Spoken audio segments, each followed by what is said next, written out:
All right, everyone. Welcome to Style Esports. It's going to be an absolute banger matchup tonight. We've got the Shining Light White Knights going up against the Wildlife Esports Panthers right here from the top of the ELO charts here at Style. Going to be a banger. I'm Crewman. This is Shankari. We're going to get right into the draft. Yeah, we're about to get in the draft in just a moment here. We're just finishing out some last things in the Champ Select lobby here. This is going to be definitely a real good match. We're at the top of the table, like you said. You know, these are, I believe, the third and fifth best teams overall. I'm fairly certain. I have to double check my math here. Yep. Third and fifth teams placed overall.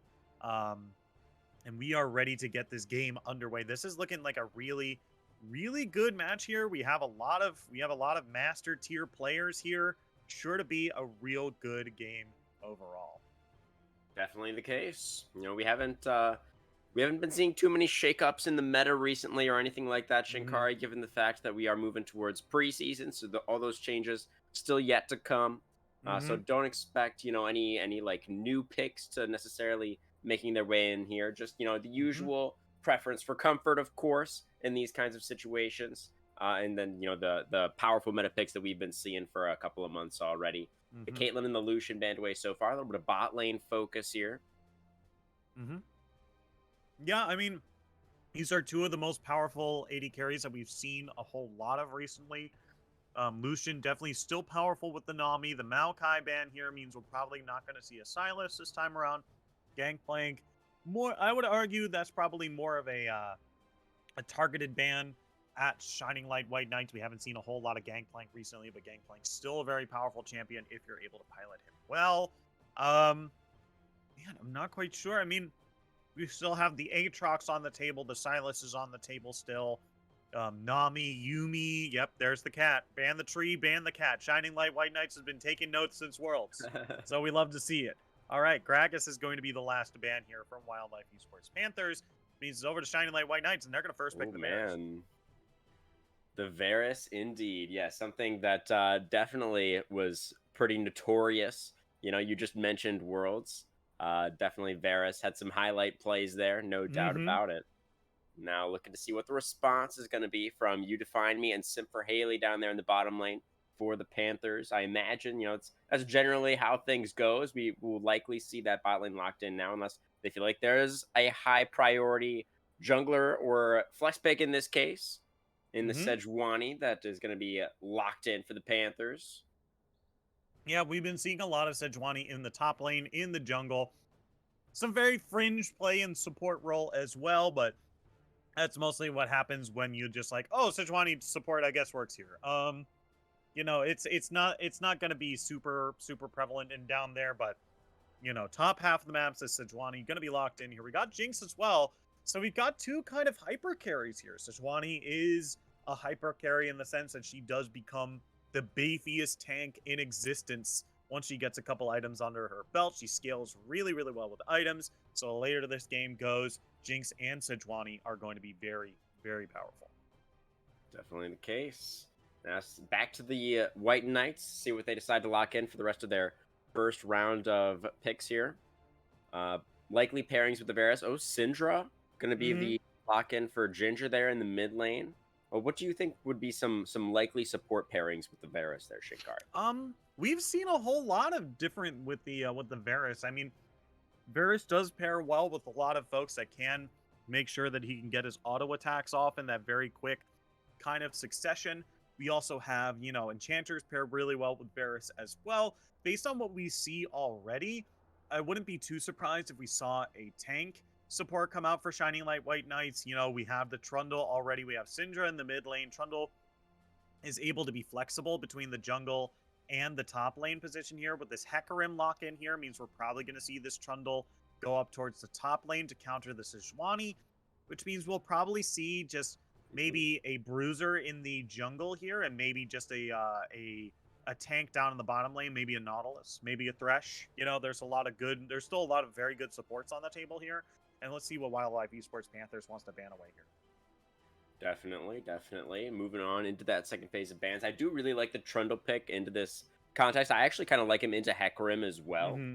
in that jungle matchup, just because the pillar actually does provide that AoE slow, and Hecarim Hmm. relies so heavily on movement speed that can be a big factor in any kind of skirmish that you get in with the horse.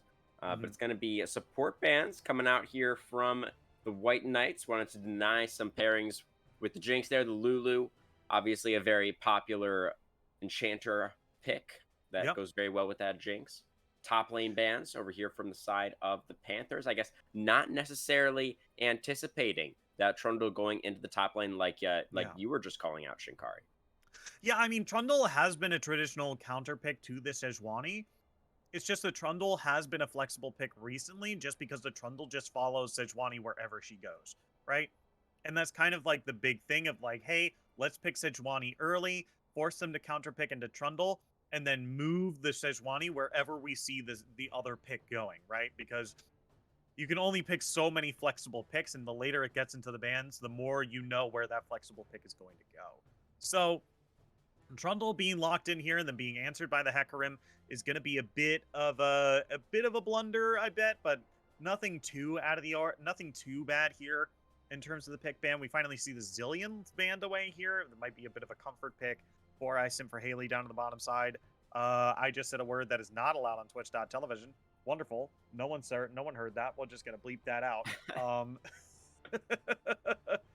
It's okay. I oh don't my think god. they're watching. Yeah. Hopefully, they don't catch us. Yeah, We'll see. hopefully. Um, Regardless, that these I see two support bands here, so it's kind of reinforcing my hey, this is probably going to be a melee engage support down in the bot lane with the Varus because with the Yumi and the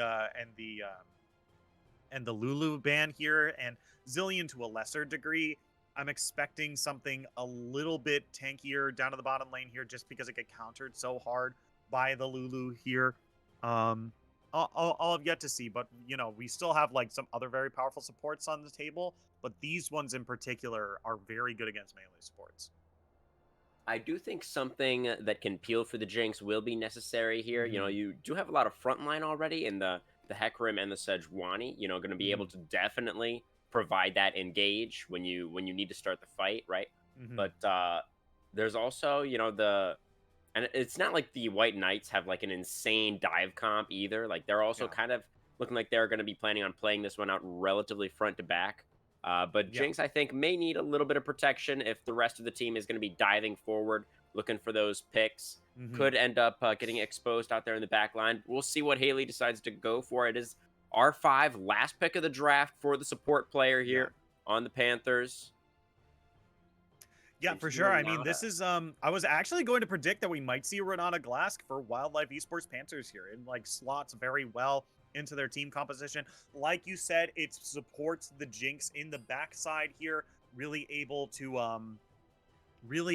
move forward pretty well and appeals very well and supports the Jinx very well. Make sure that she can continue getting those resets. And the zombie form, the bailout is honestly Shall I like turn in my if badge I and were to choose rifle as between well? Zillion and Renata Glask for like reviving my AD carry, it's Renata Glask every single day, right? Just because I like the bailout more so than the revive from Zillion, just because you're able to continue auto attacking, and that's really good. Exactly. Yeah.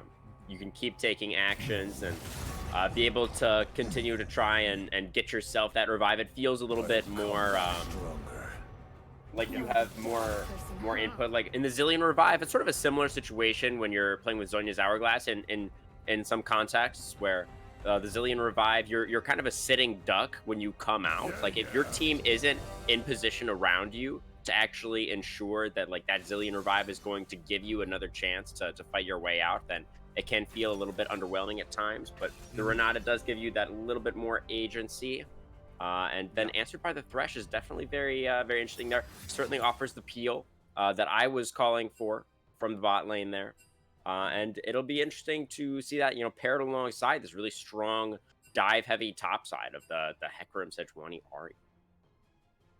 Yeah, for sure. I mean, the Renata Glass does slot in very well. I mean, once I saw the Scion lock in, um, it was pretty clear to me that I should probably stop talking about there being a tank support just because of how much Scion is just like like another huge gigantic tank, right? He scales technically Shall I infinitely turn with in his my badge and HP, rifle as right? well? He does scale real well with either damage or with just straight tank, and is a very strong engagement tool as well. So it's going to be very good for the Scion here. So Renata Glass, once again, like you said, supports this kind of front to back comp that Shining Light White Knights has put together here.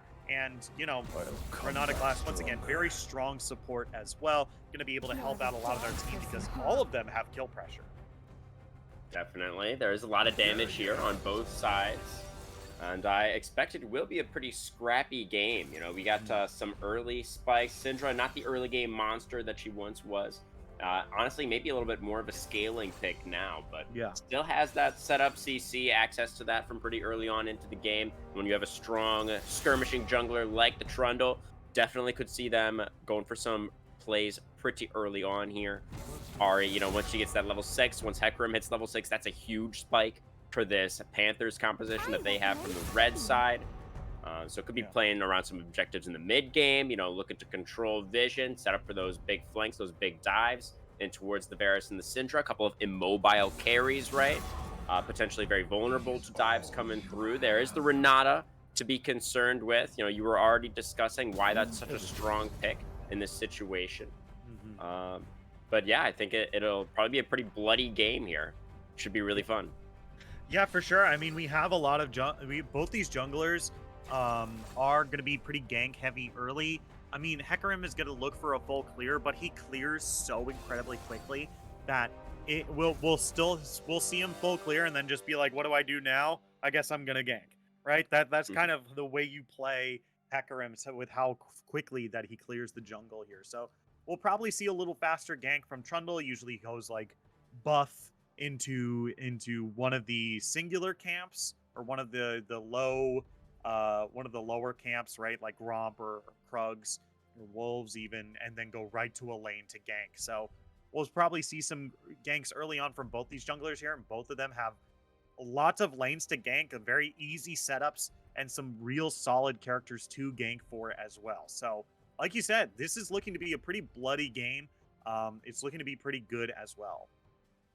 Yeah, I do want to discuss a little bit the top side of the map, Okay. before we move into predictions. You were discussing in the draft, you were predicting rather the Trundle going top lane into the Sejuani. Not the case, of course. It is the Scion Mm-hmm. that is going to be played up there into the Sejuani. Trundle in the jungle then. And so a couple of tank top laners. We've already discussed the junglers, potentially very strong gankers. The Hecarim after his full clear.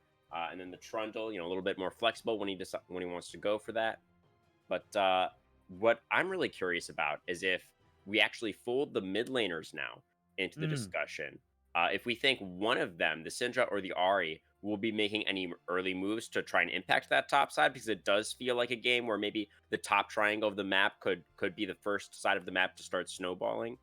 Or if you think the mid laners will generally be trying to play more for lane and trying to reach their spikes sooner, since Right. Syndra, is a little bit more of a scaling pick now. But what do you think about that consideration? So I think if anyone is going to be making moves stylistically, Ari is just a little bit better suited for that kind of thing. Syndra is kind of incentivized to stay in lane just a little bit longer, just because of how Mm, well she gains stacks off of leveling up and also killing Ganon minions as well. So mhm. although getting kills will get her experience to level up, and will get her stacks as well, I think she's a little bit more incentivized to stay in lane in the first early levels, that even if she hits level 6, she's only roaming if she shoved out a lane super hard, or if she like doesn't really have anything to do and they're like looking for a neutral objective. So I'm more of seeing Ari as kind of like the champion to roam around more likely. We've seen Wildlife Esports Panthers on stream before, and they like to play kind of sieging comps. So maybe this Ari with this Ari pick here, they're looking to be more aggressive in this early game so that they can get to that late game and just have a stronger siege when it comes to taking turrets and such. All right. But we'll see if we get that early skirmishing in the top side as we're hoping for. But Shankar, do you have a preference between these two compositions overall? We've discussed them at length now. Do you think one of these teams has a significant advantage coming out of draft? I would like to say that there is going to be a man, I gotta say that I really like Wildlife Esports Panthers build here. I think their team composition. I really am a fan of aggressive team comps that can really just run at the enemy team, and it's hard to see like a champion that doesn't do that on their team. They have such solid initiation on 4 members and such good follow up from the rest. Right? It's just a go button on every single person on Wildlife Esports at Panthers here, and it's just insanely good. So I'm throwing it. I'm throwing it at them for sure. All right, I love it. A lot of potential there. Jinx resets with the dive comp. We'll see if 5 can take down number 3 here in the first round of the Style Esports Season 13 playoffs. We'll be right back.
All right, Style fans, thank you for joining us tonight for what should be an absolute banger matchup here in the first round from the Shuriman division.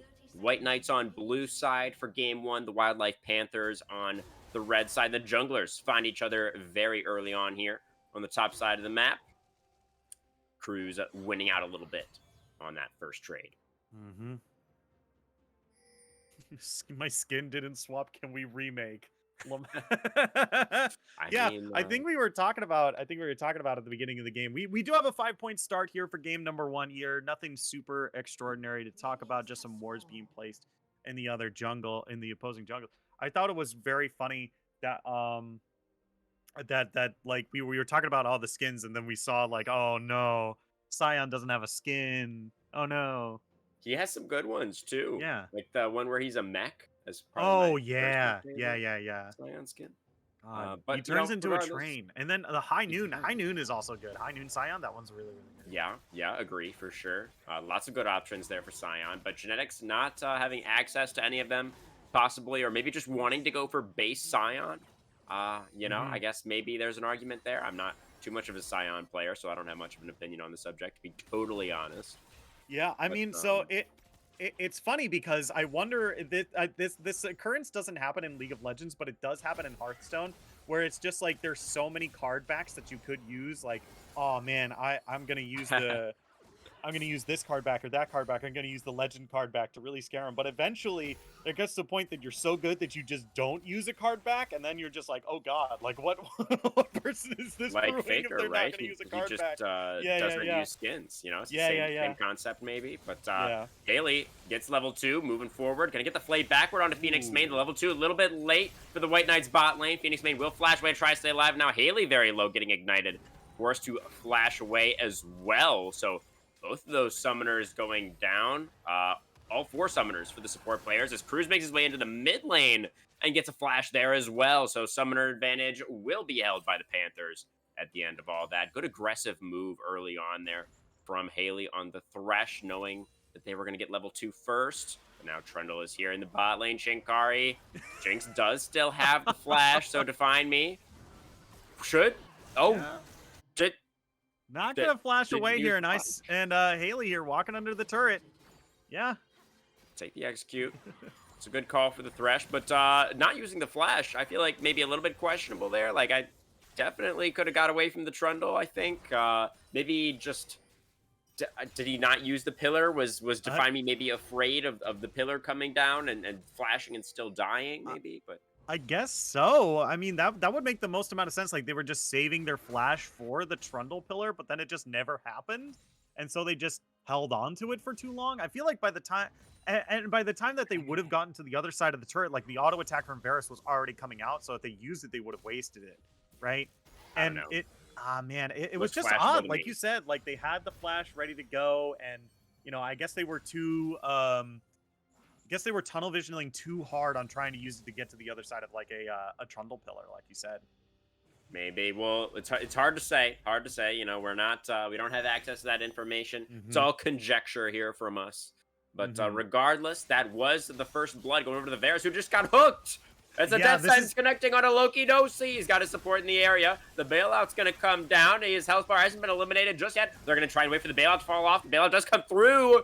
Oh, but he's not able to get the reset. It's Define Me now using the flash. It comes through, keeps him alive. And in the top lane, it is Cruz. Once again, oh my goodness, it's still happening. The Jinx does go down in the end as Learning Brain is making a cross-map play. Both junglers making it into those side lanes and both junglers picking up kills.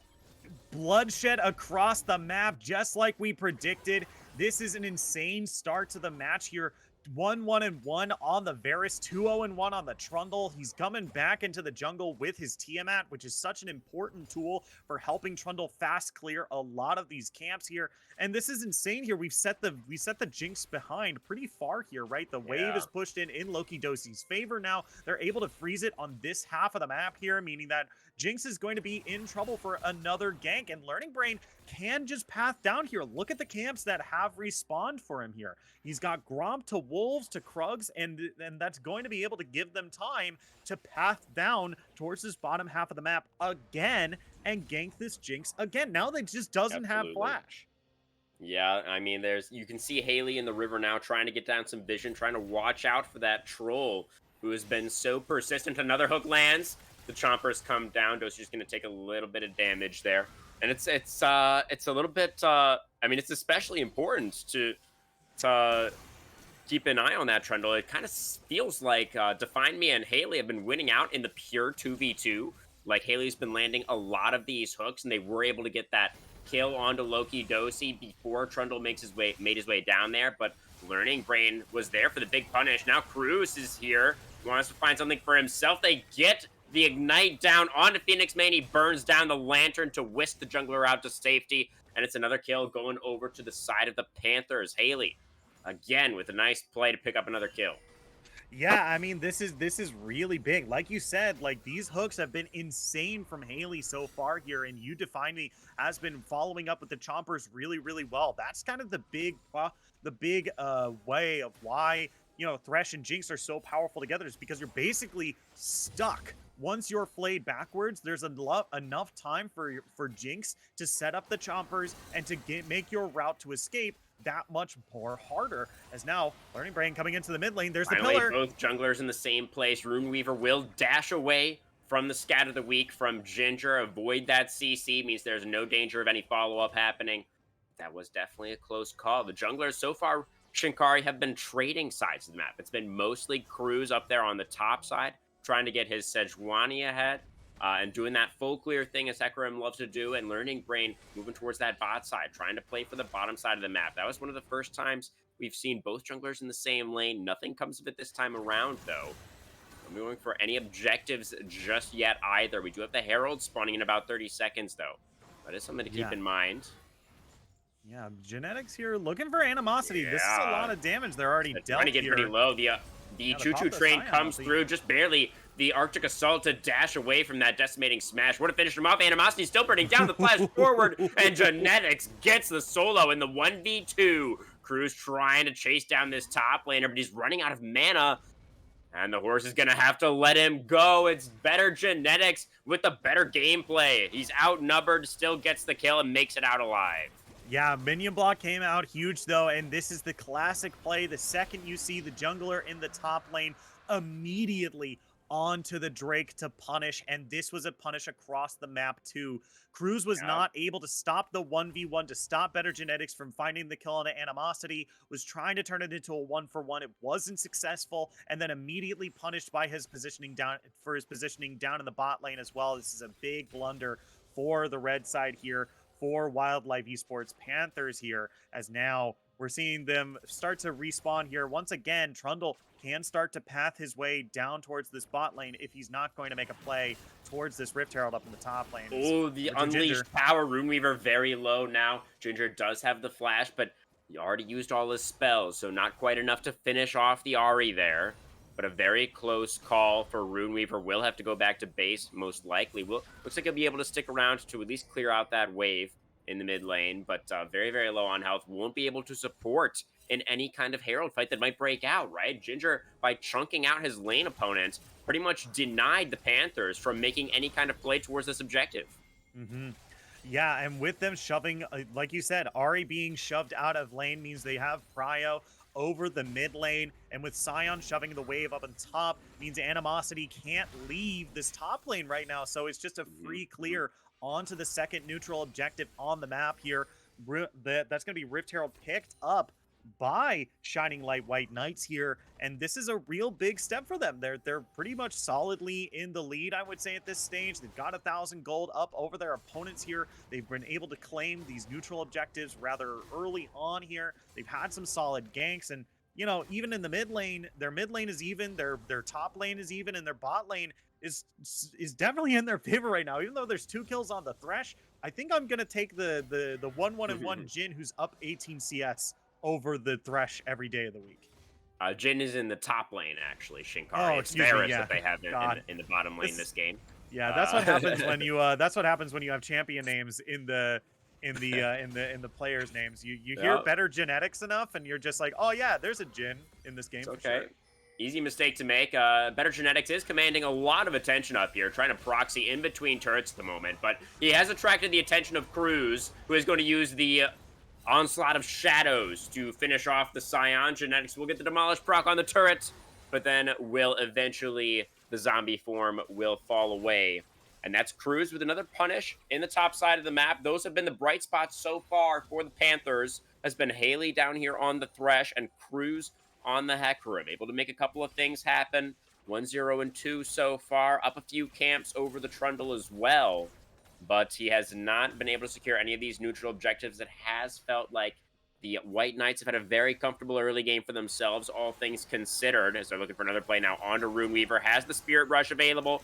I have to go for it. I have to imagine the Scout of the Week and X the Unleashed Power just barely survives, holding on to the ultimate there. A very brave decision from the mid laner. I mean, it's definitely fine, right? I feel like that's a very good play here. If you were looking to convert this mid prio onto anything here, I think Syndra is looking to just get a little bit of a safer lane, I guess. Now with this cannon wave showing up, they're going to be able to get some pressure on the mid lane just a little bit. But for the most part, like that fight right there, not resulting in a kill, is best if you are able to convert it into anything here. But once again, Syndra not able to convert into anything, so they're just going to look for that cannon minion for a stack and, you know, levels for more stacks as well, which they do have that second stack of Q now, which means the next breakpoint is at 60 stacks, where we'll get some true damage onto that W there. Yeah, Syndra's scaling up, just consistently pushing in that minion wave, pressuring Runeweaver, you know, chunking him out, keeping him from roaming around the map, which is something that we did discuss in the draft, right, Shinkari, is that this Ahri may want to try and be active in other parts of the map, but if his minion wave is constantly getting pushed into his face, if he's taking all these bad traits from the Syndra, it's very difficult for him to make that happen.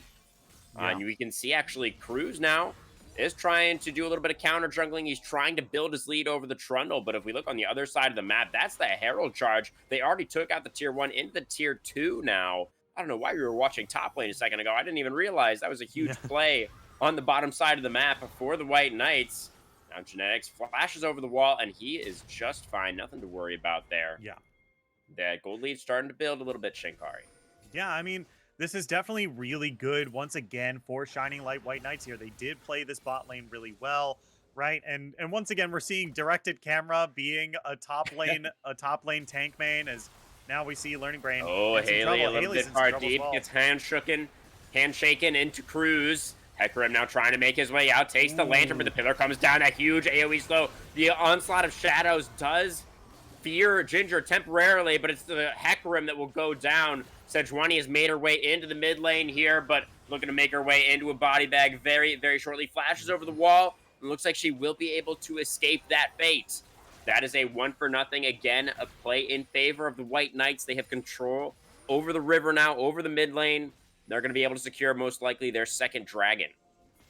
Yeah, for sure. I mean, this is looking pretty good, because now with control over the river, like you said, with them now respawning, they now have priority over the second Drake here. This is going to be Hextech Drake here, which means it's going to be either Mountain, Infernal, or Cloud Soul for this map here. And I've got to say, I don't think I mind Cloud Soul for this map here. I don't think it's too bad. So, okay, we're going to get Earth Soul. It's still very good.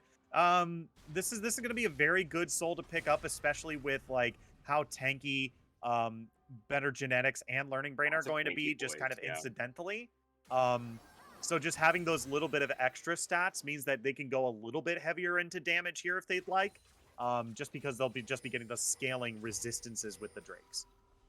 Now this is we are seeing Lokidosi going for the on-hit Varus, which is very fortunate.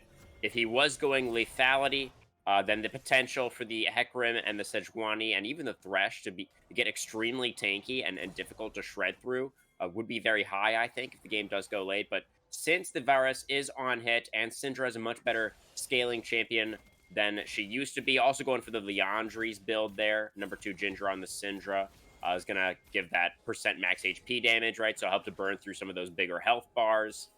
Means that, you know, while at first glance, Syndra and Varus not the best at getting through frontline. In this case, I think they're actually going to do a pretty decent job of it. Yeah, as now see a little bit of a fight brewing around this red side here, trying to fight over this this Rift Herald here. We already have it started up by the blue squad here by Shining Light. We might Nice have an interrupt here. position from Genetics there on the side. Dodges away from the death sentence. Animosity desperately trying to push his way in towards the objective, but they're just going to have to give it up.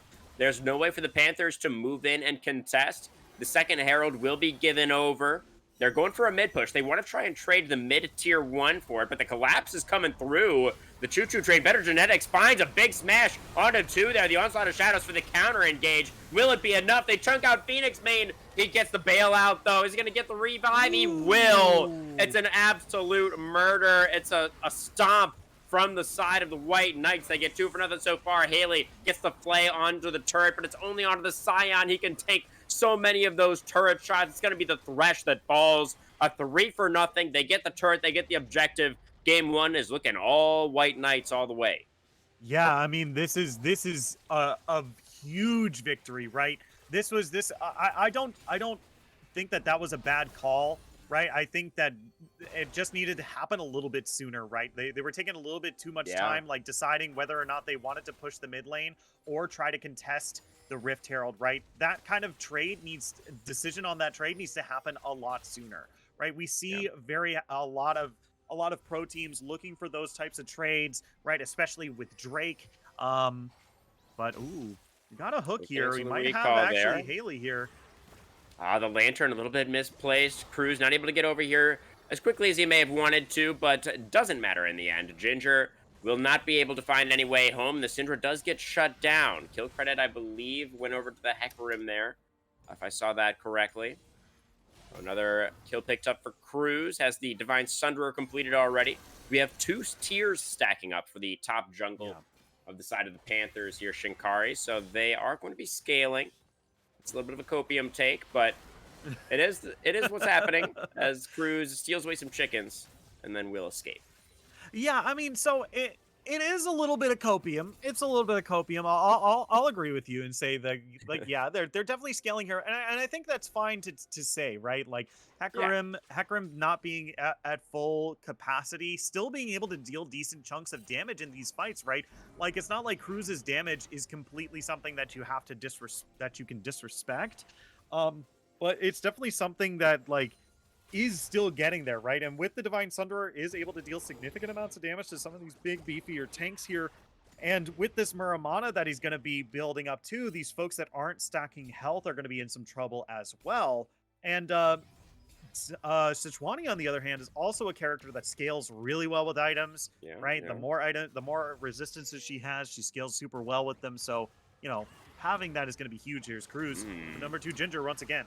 Maybe in trouble once again here on the Syndra. It's only the Hecarim here, but he might be more than enough. One more Q. It's a flash away from Ginger, but almost had the scatter of the week come back off cooldown there, but wasn't able to buy himself enough time to survive. And he will get punished once again by this Hecarim, who's getting pretty fed. But in the mid lane, it's the Herald number 2. It's going to charge into the tier 2 tower. They're not quite able to finish it off. And now it's Sejuani looking for the big play. The Glacial Prison connects. Phoenix main gonna get taken out at the start of this one. Oh, but the hostile takeover is huge. That's so much damage coming out from You to Find Me onto his own team. Oh, it's the Varus cleaning up, flashing forward with a hail of arrows. Finishes off the Sejuani, but the Super Mega Death Rocket does get one back as the Scion gets taken out. So pretty even overall. If we include the death of the Syndra, it was a 3 for 3 Shinkari. But they did, I think, finish off that tier 2 tower in the end. And now it looks like control over the river again. This is going to be Mountain Soul Point after they lock this one down.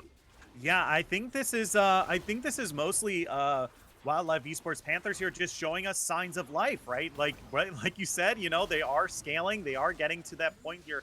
It's just that they're taking such just huge trades just in the White Knights' favors here, and you know, they're not truly able to find anything in response. And now we're seeing another crash here that they have to use that Onslaught of Shadows in order to escape here. And you know, it's just looking tough, even though they're showing signs of life and they're definitely showing that they have damage and team fight that needs to be respected. It's just not coming through as much as they'd like. Yeah, I mean, they kind of fell behind in the early game, and they haven't. It feels like they've been a little bit on the back foot ever since, right? They just haven't really been able to come together and execute on their game plan the way they wanted to from the draft. It's Yeah. been the White Knights just always setting up around these objectives. It's been learning brain, controlling the pace of the game, affecting these high priority lanes. But Syndra's got punished a couple of times, and Animosity in position to look to do it again. The Scout of the Week Yeah. does push the Sejuani back, and there's not a lot of damage with just Animosity here. He's chunking out Ginger. Syndra getting pretty low. Animosity, one more W maybe? Oh, Oh, so incredibly almost. close. So Holy close. moly. They spent an ultimate to get it as well, so it's definitely not ideal, but I think this is good. I think they've kind of found that Ginger has been just going to these side lanes kind of by themselves here and just kind of like, hey, I'm just going to shove out the wave a bit, but they're a Syndra. They don't have a whole lot of mobility, and right now their Yeah. flash is down as well, right? And they've been treating this kind of like a jungle gank almost, is now Learning Brain might be in some trouble here, but Cruz back away He's here. chilling. It's the Scion, the unstoppable Fine. onslaught coming through. Cruz does have his own onslaught, which he will use to get away to safety. He could have used the lantern, as it turns out. Could have trusted Haley for that one, but Cruz just needed to get out of there as quickly as possible. He will gallop away. Let's see that Hecarim ultimate down once again. Used it a couple of times in a row now to retreat. No Yeah, for objectives up sure. at the moment, so not going to need it for anything necessarily, but it's still the Panthers trying to find their footing, really. They've had a couple of good moments, as you highlighted, Shinkari, but what's a good plan of action that the Panthers could take to really try and put themselves in a position where they are going to be able to set up first around this next mountain dragon in 2.5 minutes? I mean, they've already been kind of been doing it. They've been trying to shove out these waves and look for these or they've been looking for picks here and there to try to get their carries who really need items to get into this game, right? And Sejuani, the kind of like the big item for her is this Fimble Winter that she's been trying to finish up here. She has the pieces, but she hasn't been able to complete it. And the big reason why that's a huge item is because, for those that don't know, every single time you do any sort of immobilization ability, you get a little shield equal to like a percentage of your mana. And that is gigantic for Sejuani because there isn't an ability on her kit that doesn't do that, right? Her W has a slow, her E has a thing. Got a fight breaking out here. Cruz going in. Has the Onslaught of Shadows back, but doesn't have a health bar, Shinkari. It's going to be the Hecarim going down once again, as well as his tier 2 turret. Runeweaver getting knocked up. The Unstoppable Onslaught. The Spirit Rush forced out now. The Ahri will be able to dash away, I think. Yes, she will make it out. Loki Dosi now in some trouble, though. The Super Mega Death Rocket, and he will go down. So that's a huge shutdown going back the way of the Panthers. The AD carry there, the Varus, just a little bit caught out by himself there. I guess that was Haley finding another hook. And that Varus just went down in a hurry. Yeah, and I think what in my opinion might be happening here is we're actually starting to see a little bit of the issues of those 2 kills early on going over to the Thresh, right? You Define Me has been on these kind of like low amounts of items for a decent chunk of time and hasn't really been able to farm up any of these waves. Any single time that we've seen even number 2 Ginger even walk out into some of these lanes, like they've been in danger, right? And these waves haven't exactly been in a spot where you Define Me has been able to farm up here, and that's why we see kind of a big swing difference in terms of the CS between the Varus and the Jinx at this stage. And, if those 2 kills that are currently on Haley were on Jinx instead, we'd be seeing a much more powerful Jinx here. But now, with this LDR, even though it's not like a Phantom Dancer, that probably would have been a little bit more, I don't want to say useful, but probably a little bit better for the Jinx in general. Higher DPS item in general. We'll still see some significant damage for them. This Jinx is itemizing for killing tanks, which should be able to be done this time, especially with all this Mountain Drake resistance stacking here. But the moment is upon us, and it is time to see how the absolutely is Panthers here. Big moment in the game here for the Panthers. This is make or break. We got to get Cruz into the pit. It's Genetics buying time on the front line, and he does a wonderful job of it. Mountain so secured, and the Scion flashes away, stays alive. The flash and the scatter stuns the Jinx, and it's going to be easy for Loki to get the first kill of this fight. It's Animosity charging forward. Will the bailout be enough to save the Syndra? Yes, he does get the assist. Genetics finally goes down. Cruz able to get 1 kill back for him, but a beautiful pillar will prevent that horse from moving even a centimeter farther. It will be the 5-for-1 plus the objective, and White Knights in full control now of game number 1.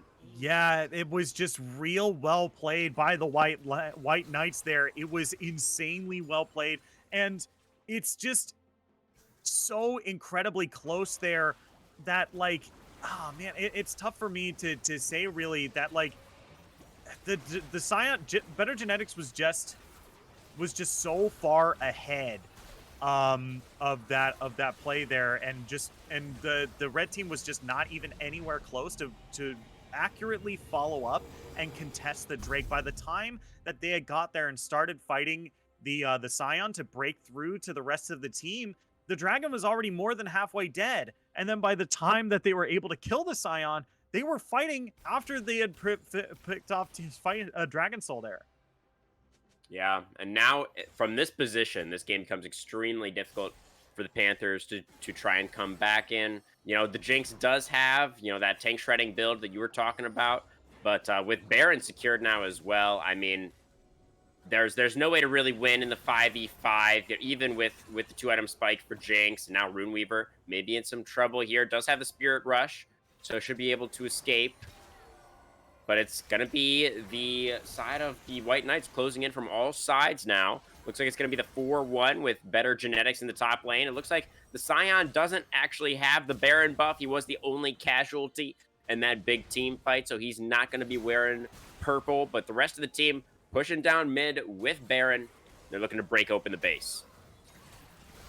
Yeah, for sure. From the flank, Cruz trying to make something happen. Onslaught of Shadows into the back line. Ginger up in front there is going to get cut down. The Syndra will drop, but the Hecarim was traded back. So a 1-for-1 to start things off. Looks like the siege will continue. Genetics now here to front line. That Sen's not going to connect that time. The Charm does, but the follow-up isn't not there just yet. Genetics just stepping forward, applying pressure, putting himself right in the face of the enemy, forcing them to deal with him. Now the rotation down into the bottom lane. They have a wave there. They're destroyed the tier 3 turret from bot side. Looks like that inhibitor will be the next target. Genetics still in mid, just still soaking up so much pressure, taking the attention of the Sejuani away from where the base is being destroyed in the bot lane. Yeah, this is just the end of the game here. It's so hard to try to deal with all of this pressure that they've been able to do here. Yeah, like you said, choking them out, and they're okay. I guess this isn't the end of the game just yet. Here we do have them walking away out of this, and now you know we have this top lane turret that's still available if they want to go for it, but with 2 inhibitors down and man, I mean, it's tough for me to say why they're not looking for the end of the game here. Like, I mean, if the respawns were coming through, like, yeah, they were sitting on a lot of gold from the fights that they had just won previously. So, I mean, I do think they probably could have ended the game, especially since Ginger actually did have the teleport available on the Syndra for when he respawned. He could have teleported straight back into the enemy base there and gone for the throat, but I guess there were some low mana bars. You know, they just wanted to take the reset and close it out nice and slowly. Yes, now we're seeing this game finally come to more of a close here as nearly 10,000 gold separates these 2 teams here. We've got, oh no, this Ari is in so much trouble here. That's the Unstoppable coming through here. Runeweaver's got nowhere to go. He's going to try to use the Spirit Rush. He has the Lantern as well, and he will escape. That was Haley barely in range to save the mid laner. And we'll be able to accomplish that, but the turrets cannot run away. The turrets cannot click on the lanterns, and they will be the next target, as it's just 5 men through the top lane to end the game for the White Knights, looking to charge straight towards that enemy nexus, true to their name. Genetics once again stepping forward, just getting the Demolish proc. Doesn't even need the minion wave. Just walking straight into that turret, eating those turret shots like they are breakfast. Yeah, it's just really tough to go into this siege. They're so far ahead, and if you try to fight, they just hit you with their wallets, and this is going to be the fight right here. Scion just living forever. He is chunked down to about half. It's Learning Brain now moving forward. They're just looking to take down this turret, but they lost their minion wave once again. This game is slowing out a little bit, but they have the super minions in the base, Shinkari. The super minions will be on the Nexus towers soon. It looks like Define Me has moved over to try and deal with those. So finally, the tier 3 turret in the top lane will fall. All the inhibitors will drop. The Elder Dragon is spawning soon, but the game should end with this team fight. That's a nice onslaught of shadows. Big Fear comes down, but there's that big AoE damage from the Syndra. That was Ginger finally coming through with the big play. He did go down for it once again, but he did what he needed to do. He dealt the damage that was necessary, and now the Nexus will fall. It's the White Knights taking game number 1 in tonight's playoff match. Yeah, I mean, this was such a well played game by both squads here, but man, holy moly, White Knights, they really ran through this game. Like, I have to say that the Panthers had some moments of brilliance within the game here, Yeah. but just so many times they were looking for trades that were either called too late or ended up not being as even as they would have liked, right? A good example is up in that top lane where we saw the gank from Cruz onto Sion here, trying to stop him from killing Sejuani. Not only was he not successful at stopping the Sion from killing the Sejuani, but he wasn't able to get a return kill either. So instead of trading a kill for nothing, right, a 1-for-0 up in the top lane for the Drake, it ends up being an 0-for-1 trade in favor of Shining Light White Knights, and then because they saw the jungler up in the top lane, they were then able to grab the dragon down in the bottom half, and then Trundle was just on the job with securing these early objectives so many times here, as it was just one after another of Shining Light White Knights just securing the first 4 early objectives. It was just very, very good. I think Wildlife Esports Panthers was only really able to contest one of the 4.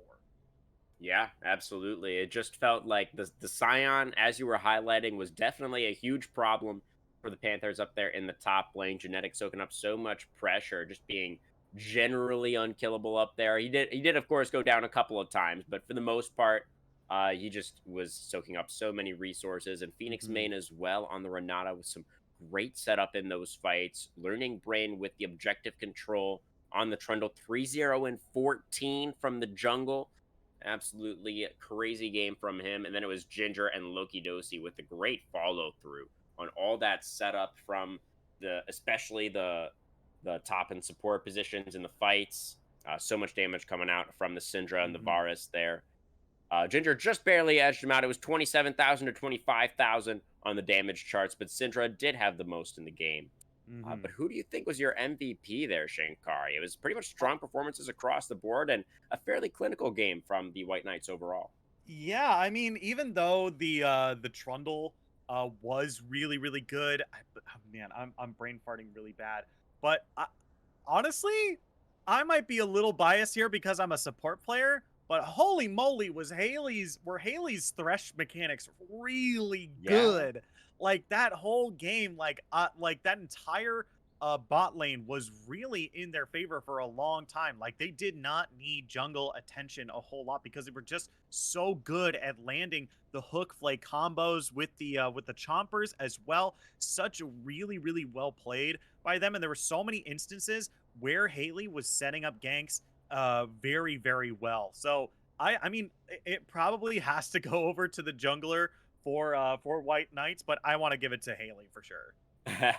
Haley with the honorable mention. Despite not being able to win the game, the Thresh play was quite good. But yeah, I like the jungle MVP for this one. The 17.0 KDA. Really, really strong objective control from the Trundle there. Exactly what you want to see out of that champion. And we'll see if it will continue for game number 2. It's the Panthers needing to bounce back here if they want to remain in the upper bracket of the Shreeman postseason. We'll see if they can do it right after this short break.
Hello, everyone. Welcome back to Style Esports Season 13 playoffs. We are 1-0 up for the Knights in tonight's best of three.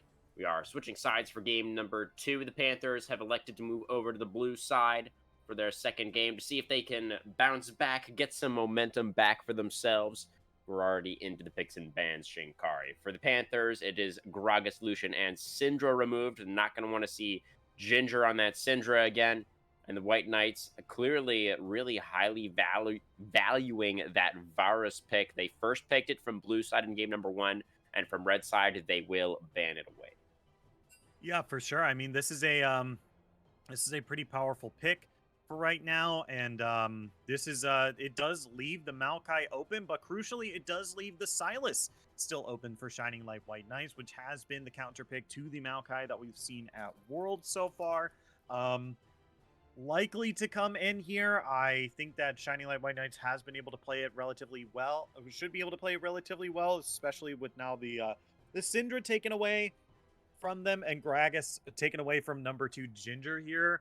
Definitely going to be able to good pick here, but Trundle, love the lock in here. Shining Light did play that pick really well in the last game. I don't Yeah. personally like it as a first pick, but based on how Learning Brain played it in the previous game, I think it's perfectly fine. Yeah, and it's good into Maokai, right? So while Mm-hmm. I do agree that Trundle is not the most exciting first pick, maybe not the highest priority champion these days, I think it's a perfectly reasonable choice to go for in this situation. Our MVP from game number one, right? Just get him right back on that same champion, see if he can keep it rolling for you. It's going to be the Victor, not the Silas, locked in for Okay. Ginger. So, again, a champion where I don't feel like it's necessarily all that high priority these days, but Ginger clearly wanting some kind of scaling control mage to pilot there from the mid lane.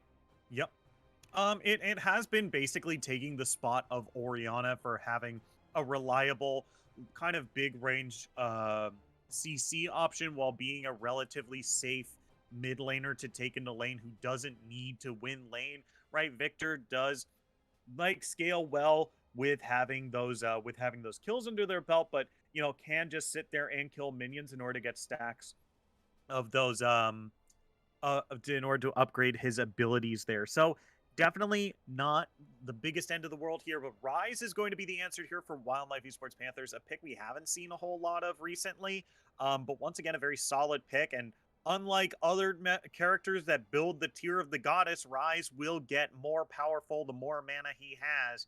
So that is going to be a very strong item to build fairly early on. Kaisa, another champion we've been seeing a lot of recently, though, another good champion to kind of scale into the late game. So we're seeing a little bit of a more late game comp from Wildlife Esports Panthers here, kind of similar to what we saw before. Just might be a little bit easier to execute on here. Yeah, I do like the Rise pick for Rune Weaver. It's in the name, right?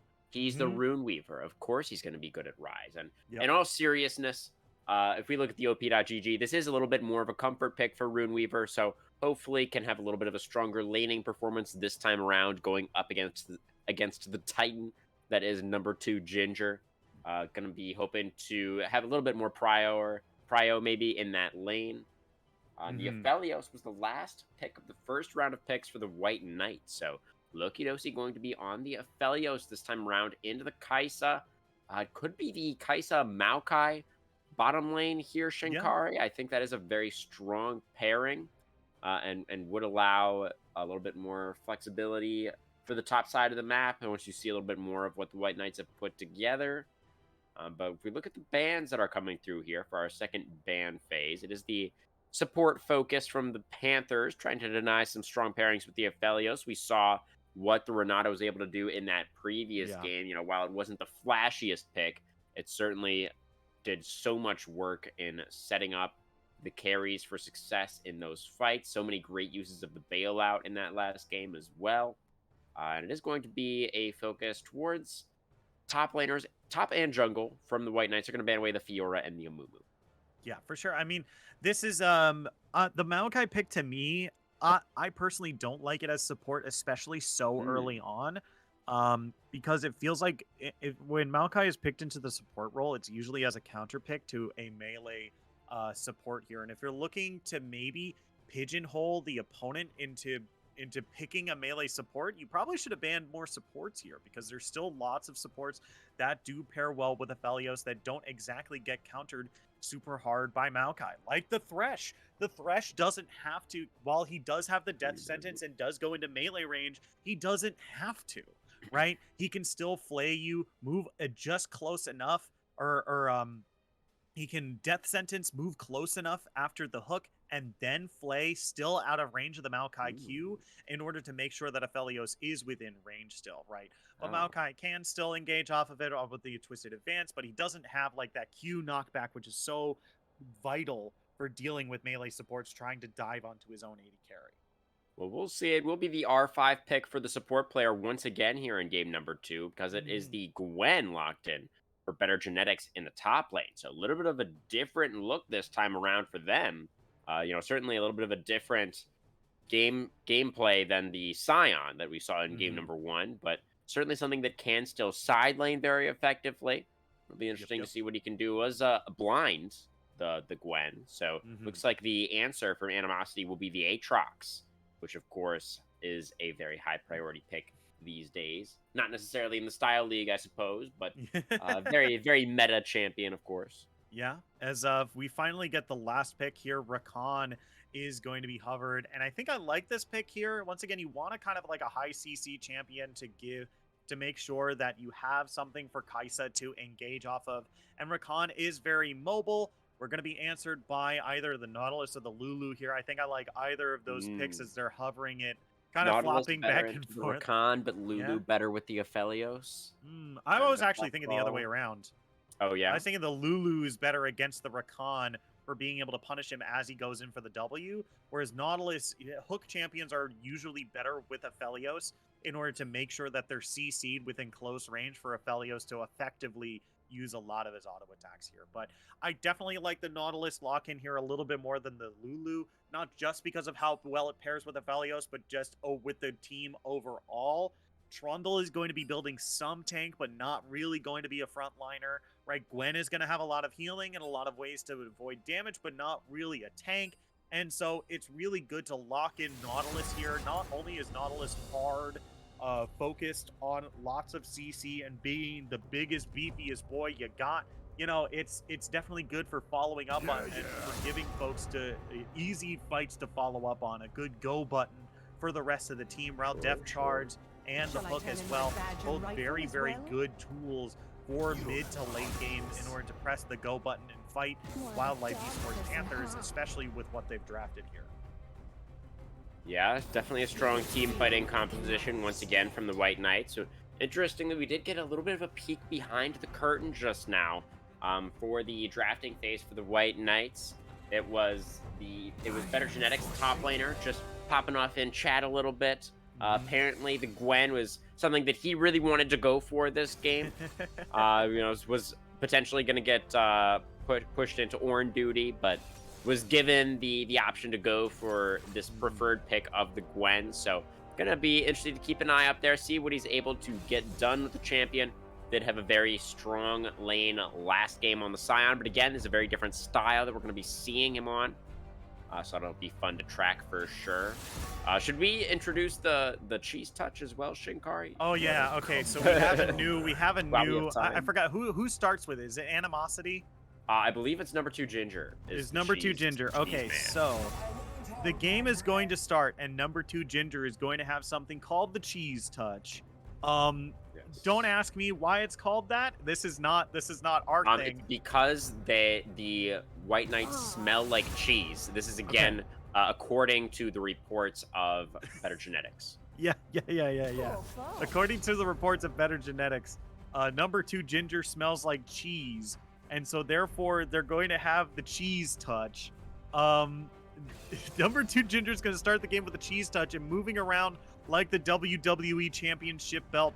Every single time someone with the cheese touch kills someone without the cheese touch, that person gains the cheese touch.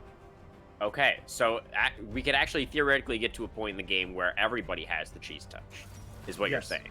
Yeah. Okay, all right. I mean, it seems like only one person gets the cheese touch. Is it so it's That more like tag. So like I think that is more true than to the analogy of the championship belt, right? Because yeah, the championship belt doesn't like multiply as yeah, more people, get it. It I, gets passed around. So only yeah. one cheese touch then?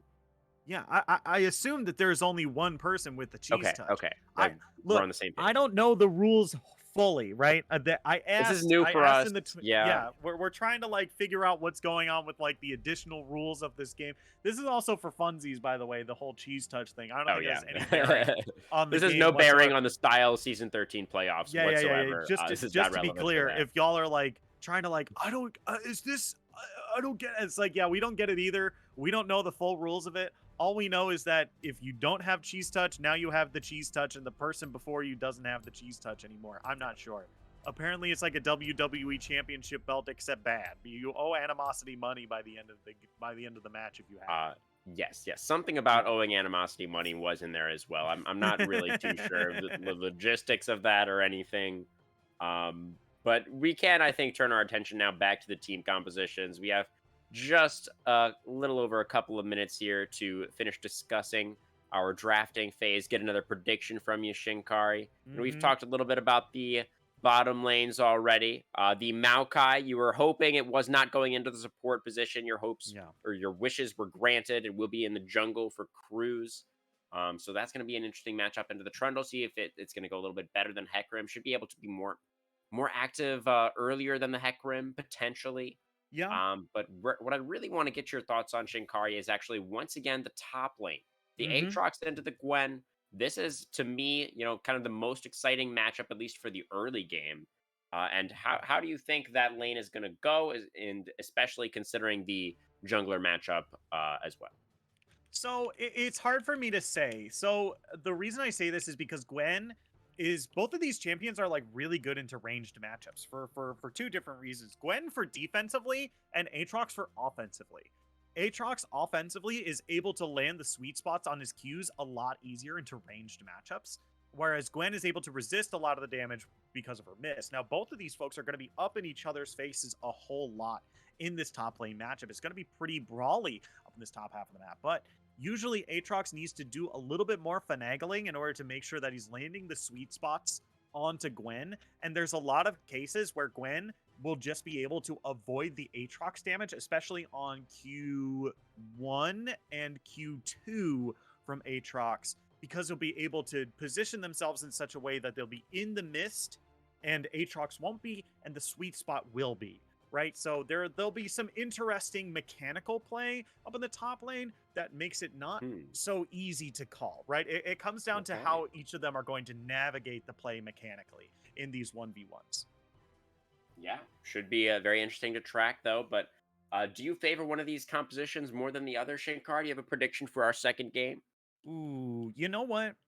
I think I would like to give it once again to Wildlife Esports. I once again I Okay. love compositions that have very solid go buttons, and once again they've got the quickness.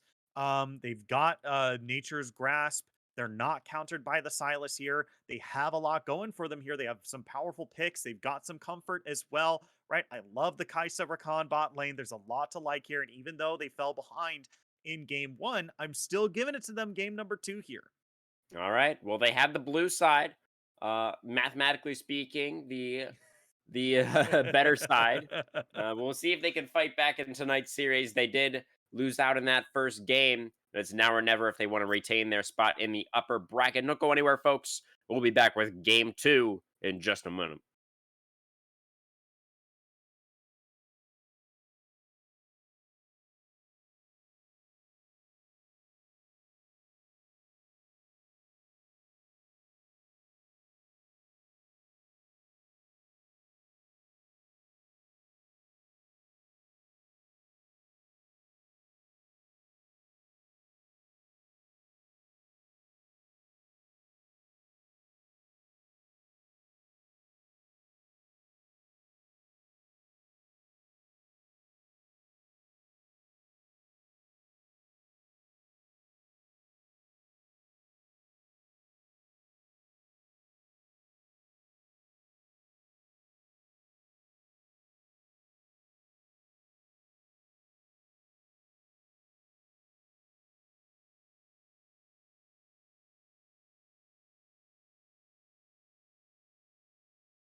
Back to the Rift.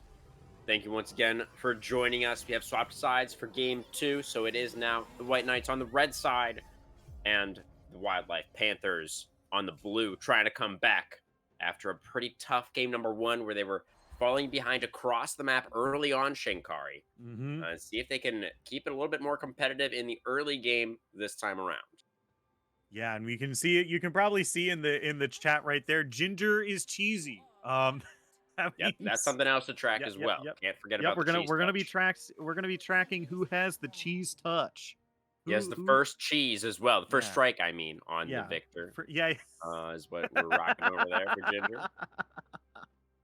Gosh. What do you do you think their fingers, do you think when it comes to cheese touch, do you think like they have like the Dorito dust on their fingers, like Cheeto That's kind dust? of what I'm imagining. Okay. Yeah, is Oh, like because like the other idea could be like you've got leftover cheese from like eating nachos or something. You know what I mean? Like you got like the goopy hmm. melted cheese on your Oh fingers. yeah, yeah, definitely. Well, the also it could just be like more of like a like like an internal cheese, like you're just Yeah. like become kind of made out of cheese, like your internal organs and stuff Oh, become that's cheese. oh no. Instead of just like on your, I don't know. That's the dredge line connecting. Save me, Haley, going in for the grand entrance, gets the double knock up. And that's a nice trade at level 1. Bot lane starting off a little bit better this time around for the Panthers. Mm-hmm. Yeah, and I'm expecting this lane to go very similar to what we saw in the previous game, just a little bit more aggressive, just because both of these supports can just be a lot more, have the ability to be more aggressive, right? Renata Glask is a little bit more reactive to how she should play, but I'm definitely expecting Haley, after, especially after that, excuse me, that Thresh play, to be pretty aggressive. And now that Phoenix Main Yeah. can be on a more aggressive support here, I'm expecting them to be pretty aggressive as well. Look at Learning Brain, though. Remember what happened in game number 1. He Mm-hmm. ganked bot lane, and it did not go well for Define Me and for Haley. He's in the vicinity once again. He's going for pretty quick level 3 here. Did clear away the chickens, as well as the Gromp there, and now onto the blue buff. Looks like he's actually reversing now, tracking his steps back towards the top side potentially on the Trundle. Yeah.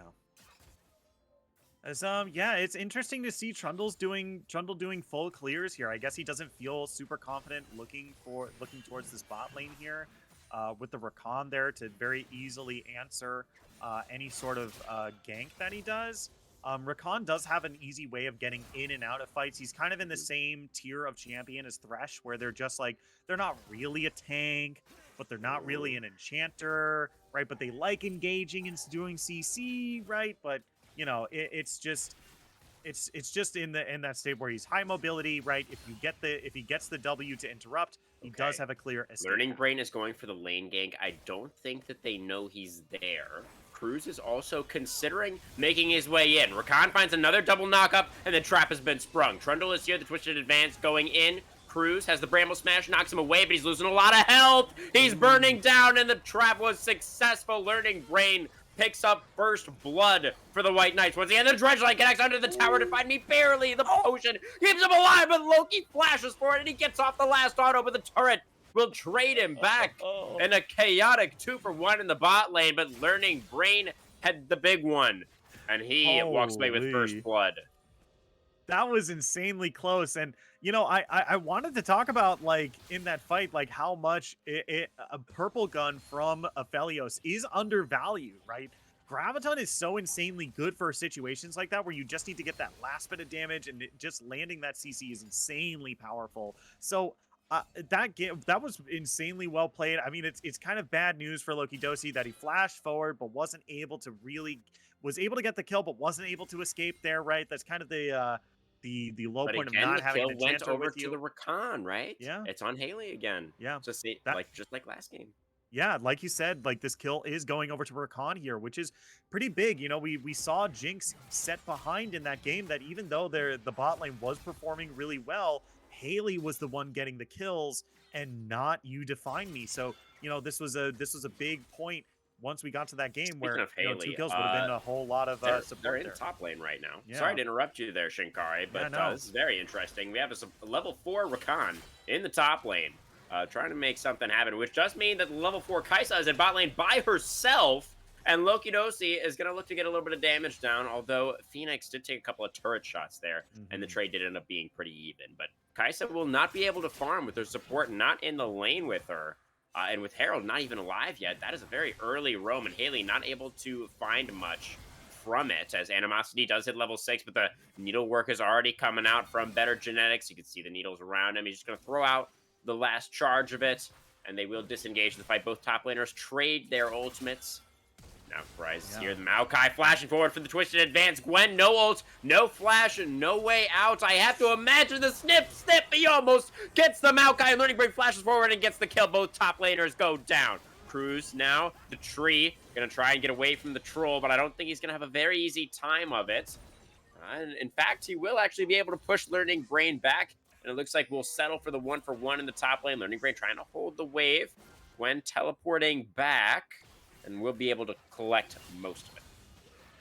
Yeah, for sure. I mean, this was a really well played up in the top lane there. It came insanely close. I could have sworn Better Genetics might have been able to live a little bit longer if they might have gotten 1 or 2 more auto attacks. They had the life, the Omni Vamp from the Conqueror fully procced there, so it was insanely close. But the 1-for-1 there is real big, mostly because it didn't go on to either top laner, right? It went on to the junglers here. So even though it's not being brought onto the folks who died, you know, in that 1-for-1, it's still being passed on to Cruz and Learning Brain, who have been doing a good job of roaming around the map and have been and were everywhere last game as well. Oh, another Dredge line connects. Ignite comes down immediately, but the turret shot's going to finish him up. Phoenix Main dies, but so does the Kaisa. Support for AD carry. That's a 1-for-1 that you have to feel does favor the White Knights, especially Shinkari with the wave crashing. Oh, Ginger. Oh, he's going to give the cheese touch potentially. Runeweaver flashes away. I think the Rise did escape there, but Animosity might not be so lucky. The chomp comes through. Learning Brain picks up number 3. Yeah, I mean, this is huge, right? We're seeing a lot of the same problems happening in the bot lane as we saw in the previous game. This lane is so good. Haley and You Define Me are, honestly, in my opinion, I think are a little bit better than Phoenix Main and Loki Dosi, but the problem is Haley keeps getting the kills, right? And I know I'm a big proprietor of KS stands for kill secured, right? But when you're not trying to gift over these kills, right? When you're just trying to like secure them for yourself, right? If you're Haley and you have 2 kills and you're looking at the way, you know, the last game went when Jinx was behind in gold because she didn't have the kills, you know, you've got to start questioning some of these kills here that you have into your pocket, because this is looking real similar to that Thresh game.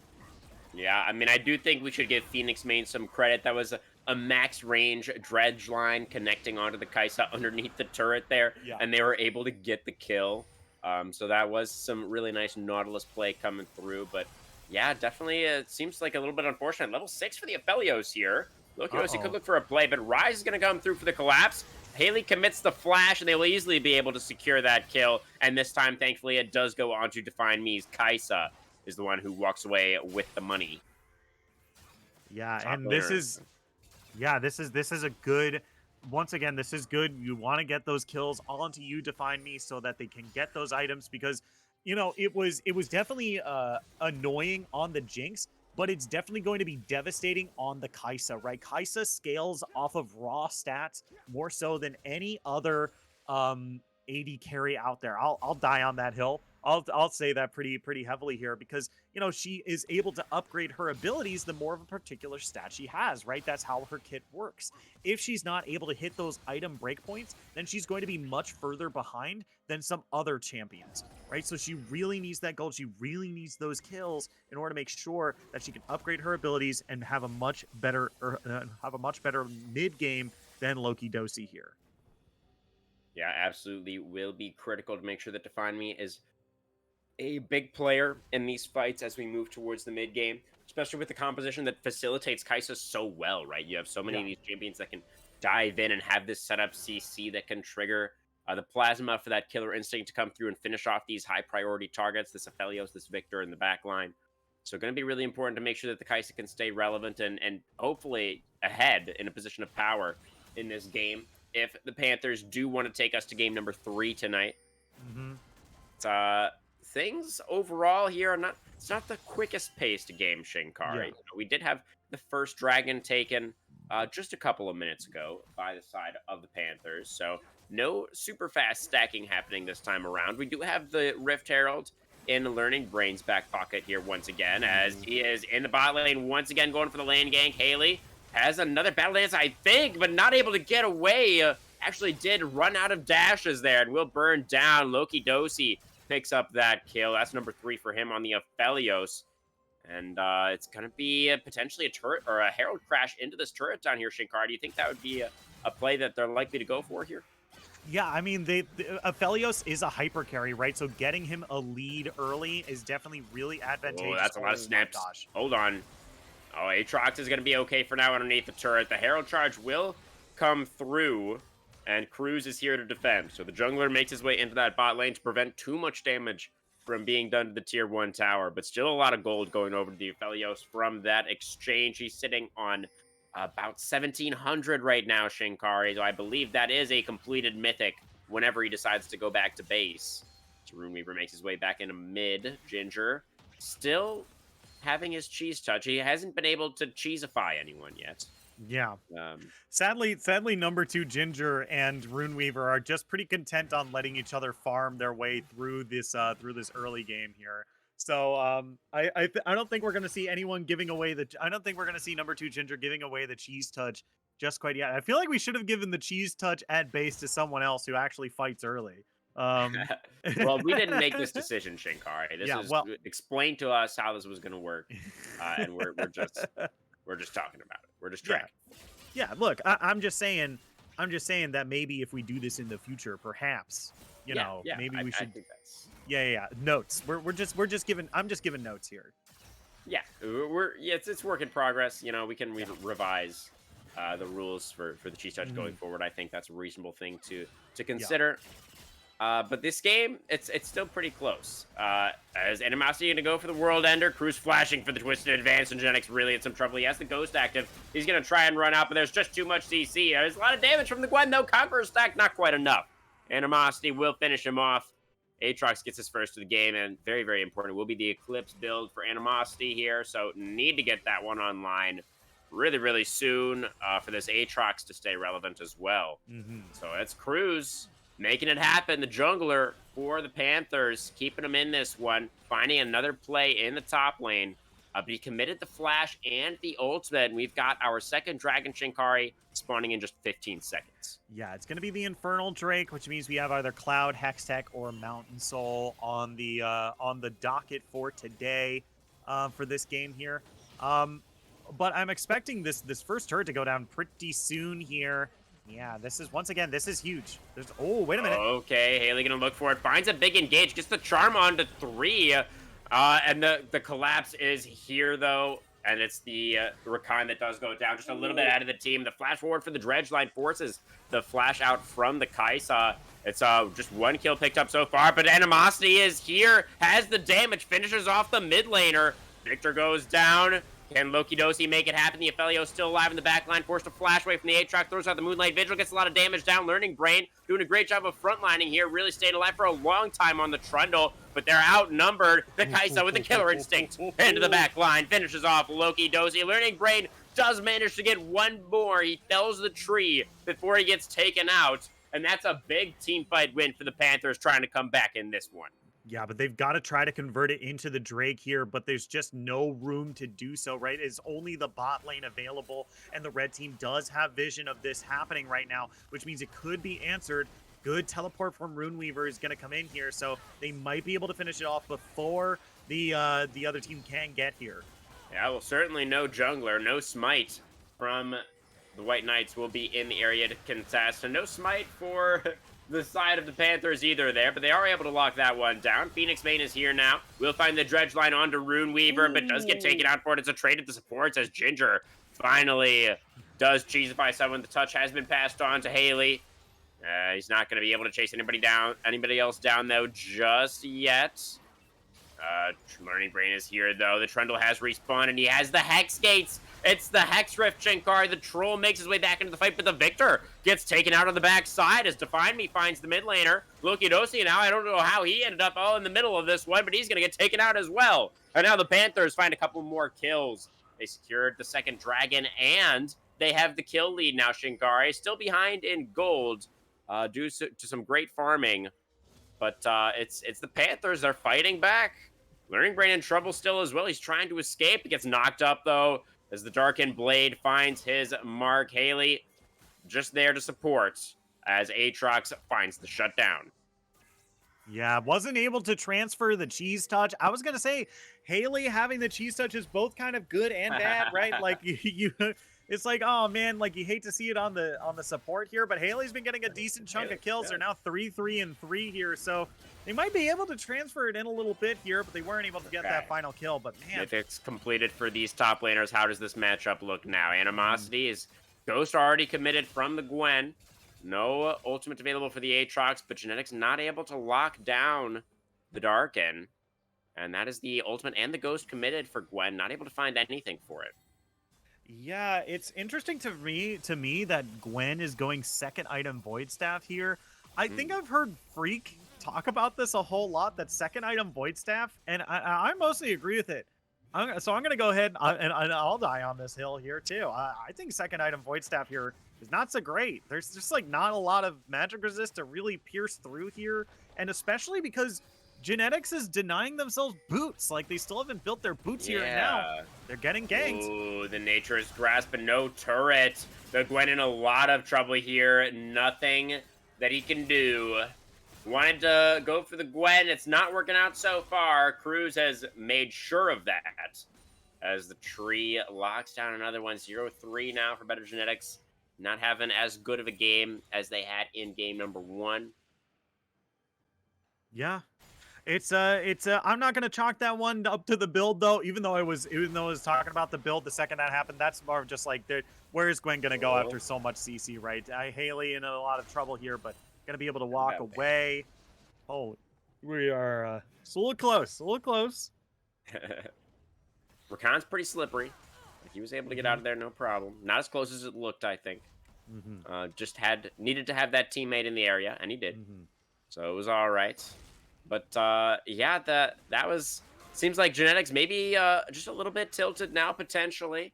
So was hoping that he was gonna have a little bit of a better time in this lane. Saw the turret going down, wanted to get up there to try to defend it, but didn't respect the possibility that Cruz could be there to look for another punish. So yeah, Gwen not having a great time of it so far, and Aatrox gonna be looking to go towards, looks like a Maw of Malmortius second. So going to be probably, I imagine, pretty comfortable in the side lane, although the Void Staff is completed, and Learning Brain is here now to try and look for a punish of his own. But Cruz is going to make this an honest 2v2. We got a teleport coming down now as well from the mid laner. Ginger going to make his way into this fight. Cruz in some trouble. Already used the flash. Don't know if the Maokai is going to be able to get out of this one. He's just barely alive. He's trying to walk it out. Pillar not available. The flash forward for Ginger. Looking for the death rays. Not quite enough damage. The shield comes through, and Haley saves the jungler.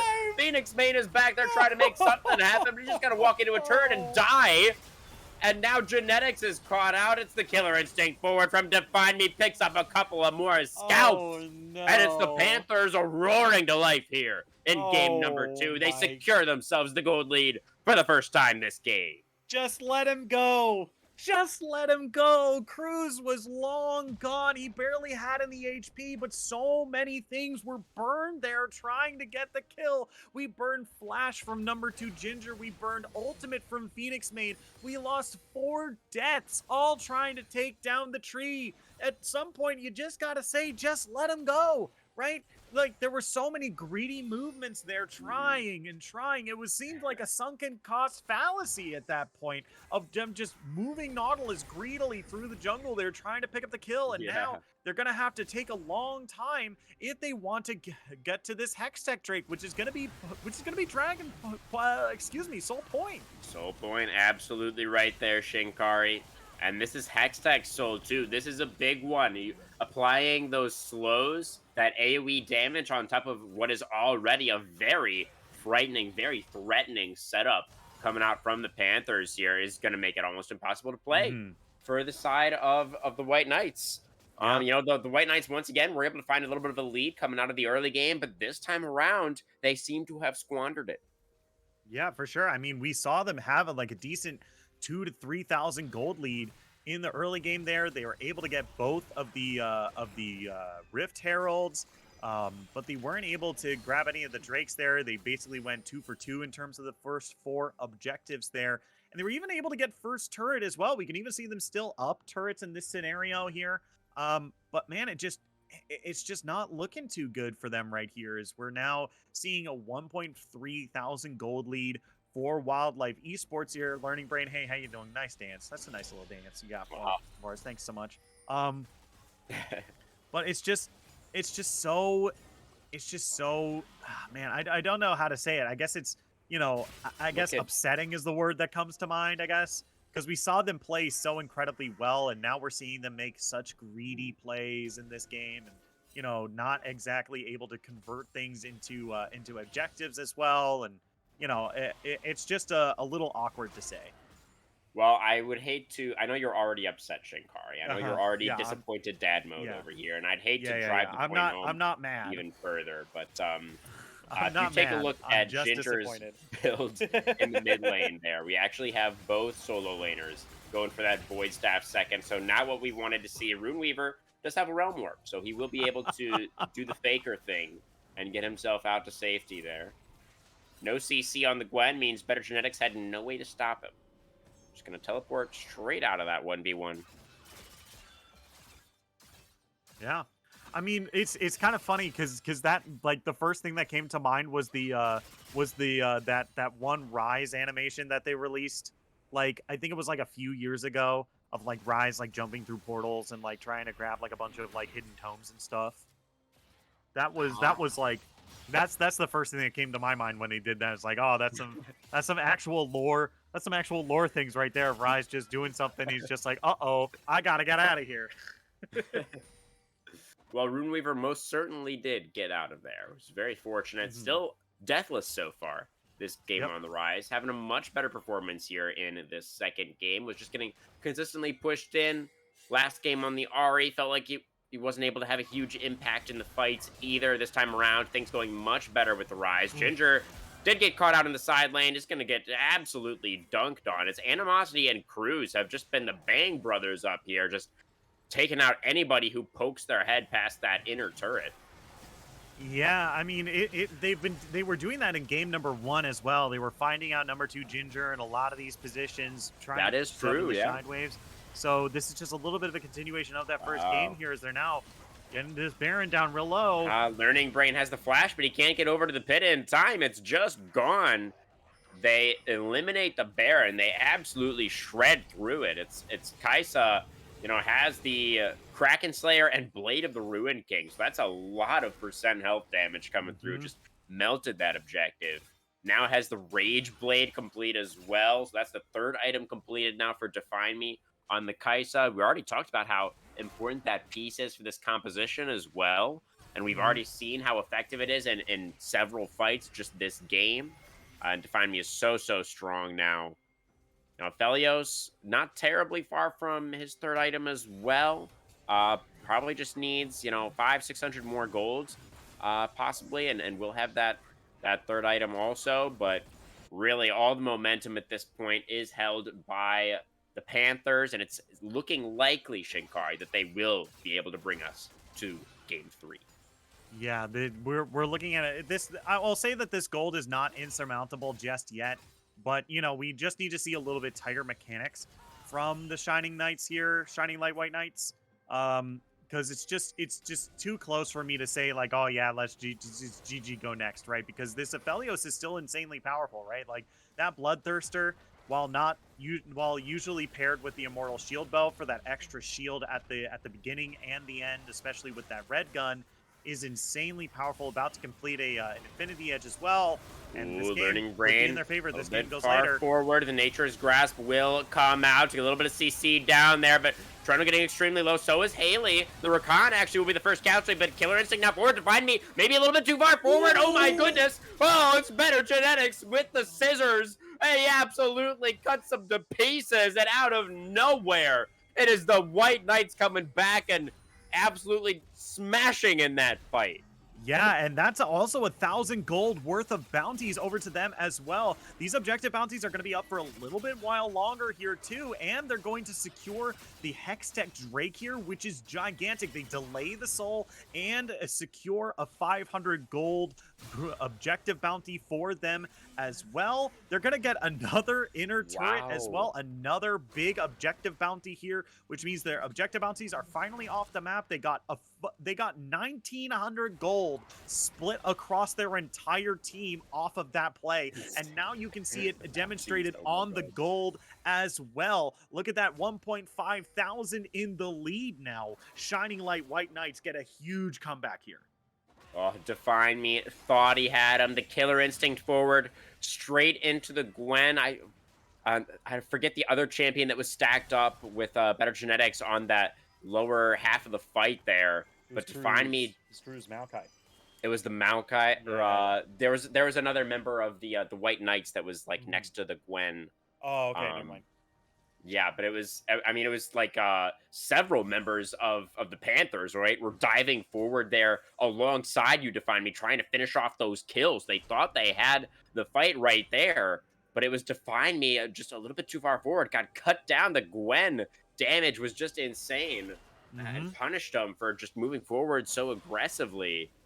And now, you know, as you said already, it's a huge swing for the White Knights. They're able to find themselves with the advantage once again here. Gwen is level 15 with the death cap completed after picking up all those shutdowns. Absolute menace now in the side lane. Going to be nearly unanswerable. It is the 3 items completed for the Aatrox as well, so he's no slouch. You know, he's gonna try to match, but you can see that they don't feel comfortable sending the Aatrox alone anymore. They're sending more members to try and control Better Genetics and prevent him from doing too much damage down there. Yeah, and it is important to do this because Better Genetics and Gwen just has very good split push, right? Her attack speed very naturally is very high, so she's able to contest these turrets very well. I think the other thing too is that Better Genetics sitting on teleport here means that he can split out these sideways. We're seeing the same thing happen with Animosity up in the top lane here. Hey, we got that teleport available. If a fight breaks out, we will be able to answer. So let's try to draw some attention to other portions of the map here. Yeah, absolutely. Seems like they're going to be able to play the map pretty well. It is 4 teleports in the game, plus the Realm Warp. So there's a lot of global mobility that we have to be keeping in mind. Both teams able to play off of these side lanes potentially very, very flexibly, very effectively, and dynamically, I think is really what I'm trying to say. They have a lot of different ways that they can choose to play this out. As you can see, the Aphelios really starting to hit a little bit. That was just a single auto attack. That was almost a fifth of Haley's health bar there on the Rakan. Yeah, the Infinity Edge is finished for Aphelios here, so we're going to be seeing a whole lot of damage coming out from Loki Dosi here as this game continues. But I think it's mostly going to slow down for a little bit. I think we're going to really see the next big fights around the Baron buff here, especially as both teams are going to start jockeying for vision control over this top half of the map here. We have the Baron spawning in about 25 seconds. It can be really big. We're looking at the 30-minute Baron here. Remember, that buff gets more powerful the longer the game goes on. So this is now a lot more powerful than the Baron buff we saw earlier in the game here. So this is going to be a big moment for both teams to kind of gain some more ground and gain some more space to work with in terms of warding the enemy jungle here. Dragon coming up in just over a minute as well, so that is relatively soon. That's something else that these teams will have to be keeping in mind. But and we see Better Genetics getting some more side laning done, taking out the tier 2 in the bottom lane, fighting for mid control. Now Dredgeline's forced out the Hourglass there from Runeweaver and Moonlight Vigil, barely short. Just barely doesn't connect with that one, does Loki Dosi. And Mossy going to stop the back here from Better Genetics.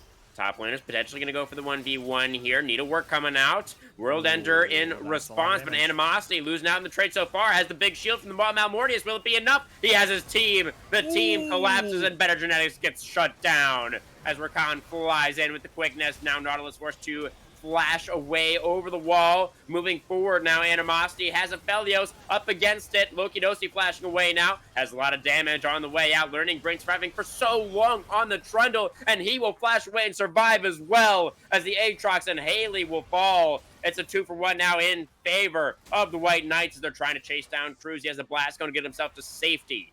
But a fight win for the White Knights. They're up a man, and they're going to look to try and secure this objective. Cruz is coming back out onto the map. He's not done just yet, and they're going for the bush camp. They're going to try and catch the jungler. If he tries to move back towards the objective, and it looks like the side of the Panthers are just going to give it up.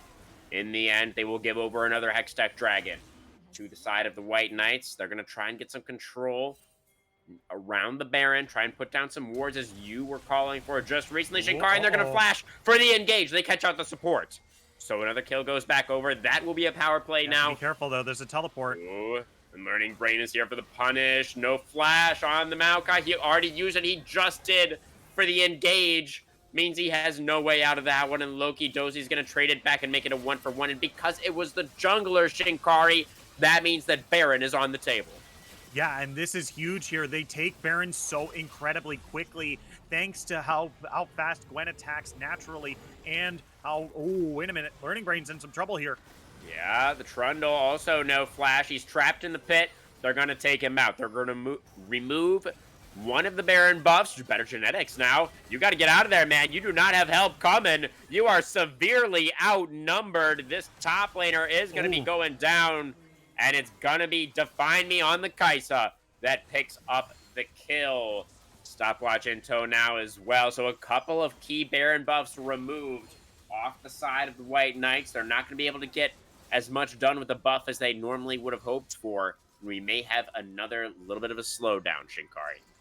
Yeah, I mean, there's no neutral objectives on the map here. Like you said, there are 2 members on the team without a Baron buff here. So they're really going to have to look for the Aphelios here, who might be the easiest to kill with this particular buff here, just because like they don't really have a frontline to work with so far, right?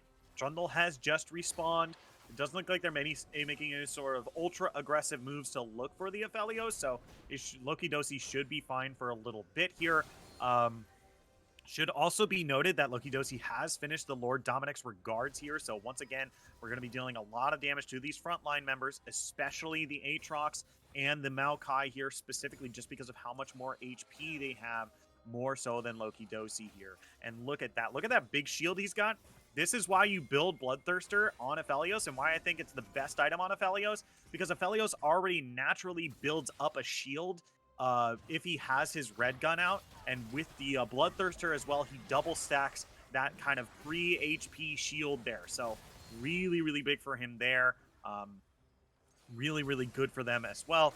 As we see a push on the mid lane here, it's just going to be hard for the red team to really push this in. They only have a couple people with that Baron buff here, but Cruz, is he in trouble? At this point in the game, these fights are a lot about Aphelios and Victor. Are they able to stay safe and continue to output damage? Or will they get locked up by CC and fall prey to Define Me on the Kai'Sa, flying in there and assassinating them with this extremely high on-hit, or like attack speed on-hit build from the Kai'Sa? And they're in. This is really close here, and it's going to be hard to really deal with the siege here, especially with Lokidosi on the green gun right now. He's essentially a Caitlyn, and he's got the purple gun on the backside here. So if they try to engage, that Q can be, once again, I think it's a super underrated gun. Not enough people talk about it. Graviton is insanely good, right? You can punish people super hard if you have, especially if you have green out for trying to engage on you. And now, here comes the engage right here. Grasp comes out. Cruz is going to look for a play. He locks up the Trundle and the Nautilus, but it's just the front line, and the counter engage is so good. The Chaos Storm comes out, and Cruz is instantly deleted. Genetics now, excuse me, moving forward, pushing him back under the Nexus turrets. It's just the inhibitor falling for now, but with the 5v4 on the Rift, it could be the White Knights looking to end it right here. 35 minutes on the clock. Nexus turrets under fire. The first one gets absolutely destroyed. Dredgeline under the tower forces out the immediate Zonias from Runeweaver. It's going to be Define Me trying to make it happen. He's already into the back line. They got a couple of kills. They got the Aphelios. They are able to hold at the Nexus just barely. they push back the onslaught Warp? of the Knights. The Realm Warp comes through now as well. Gwen knocked into the air. Genetics goes golden to buy a little bit more time, but he is going to fall as well. 4-for-1 in the base as the White Knights wanted to go for the end, but they were not able to find it. Yeah, and this is huge because look at the timers right now. If you can see it on your screen, we have the dragon spawning in about 25 seconds here. This is the Hextech Soul. This is very powerful as well. And now number 2 Ginger, he's gonna be in some trouble here.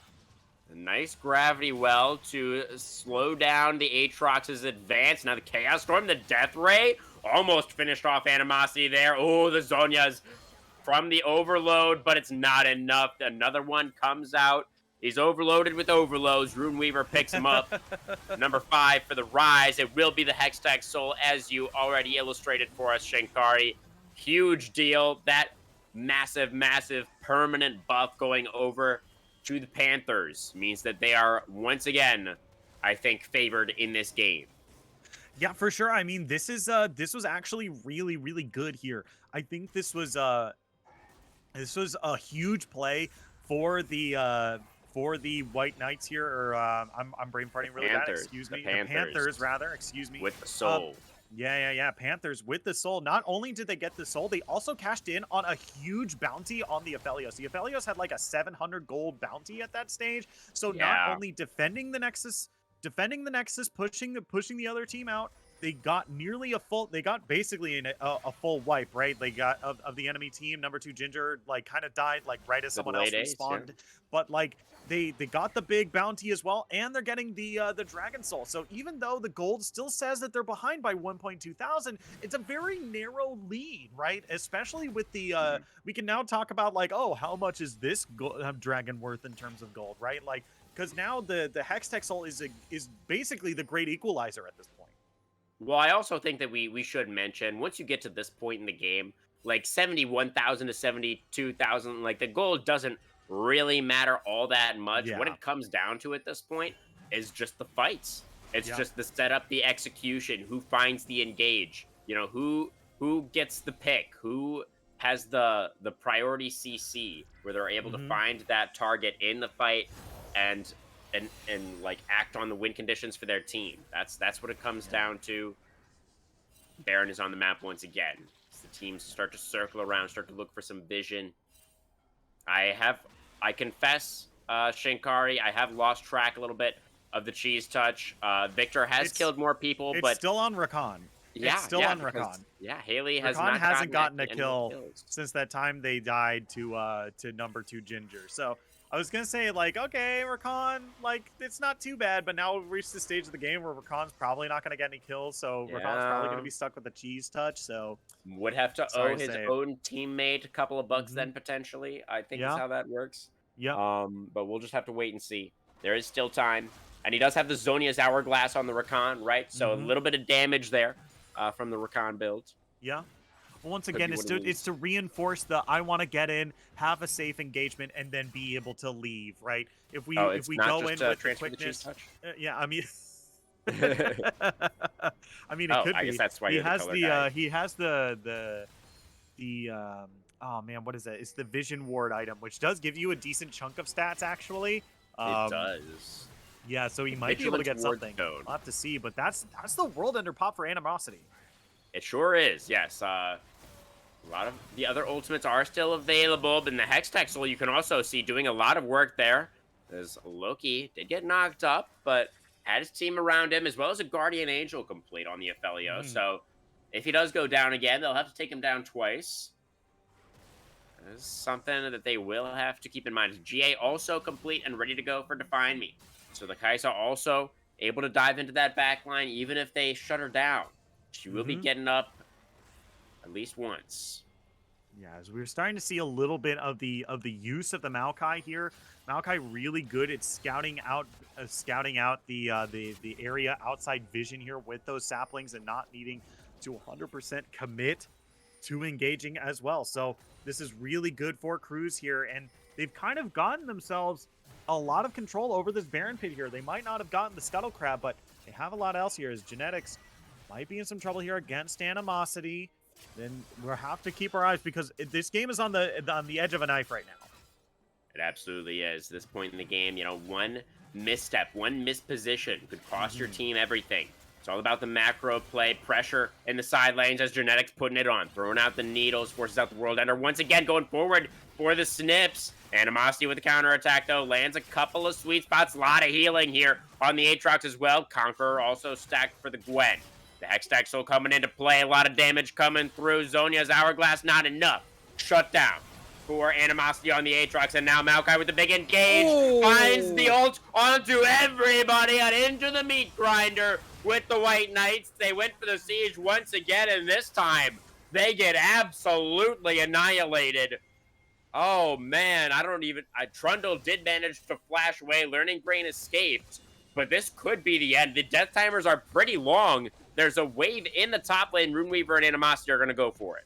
Yeah, I mean they're trying to. It's funny because the rest of the team is like, oh yeah, Baron. It's like no, end the game. We're ending. You gotta end the game. Oh wait, look at Learning Brain. Learning Brain looking for the back door potentially, but we got some No. resets coming through. He's not going to be able to find it. The rest of the team pulled off the Baron. They went to go stop the Trundle, and the Rise and the Aatrox will be able to destroy the Nexus. We're getting game 3, Shinkari, Yeah, in what we was are. an incredibly close back and forth affair. Both teams having very significant leads, both teams letting them slip away. In the end, it is the Wildlife Esports Panthers taking the second Nexus and pushing us to a game 3 in tonight's match. Yeah, I mean this was insanely close. Like you said, the Nexus turrets were down for Wildlife Esports Panthers here. Shining Light White Knights needed one team fight in order to try and end the game. They had the Baron buff, but they were not able to close out that game. And towards the end there, we saw a lot of the problems. One of the reasons why you ban Aatrox, right? We saw in that last fight that Gwen got down Aatrox to basically no HP. He pops the Maw of Malmortius, and then you saw he lands 1 Q and Full heals a health. quarter of his HP. Yeah. That 1v1 between the Gwen and the Aatrox looked really close, and then it just didn't. And then Yeah, it Aatrox just like, was not. I'm actually full health now, by the way. Thank you. Yeah, by the way. I win. And Genetics was just like, oh, I guess I should have picked Ornn. We'll see if he's given the same liberty in the draft for the third game of the night, or if he will be sent back to tank duty. Only time will tell. But it was an incredibly close game regardless, right? It's not like there was nothing that we can say for the Gwen. There was that huge fight, right, around the dragon. That was one of the big swings where Genetics was able to shut down Define Me's Kai'Sa when the Kai'Sa went just a little bit too aggressively for the kill. That was a really big moment for him, but they were not able to make it 2-0 in the end. The White Knights will be pushed tonight, and now they are the ones that have to come up with a response to this very aggressive dive comp that just came out from the Panthers. Speaking of the Panthers, it's our turn, or their turn rather, to be awarded an MVP. What do you think, Shinkari? Who was carrying it for him this time around?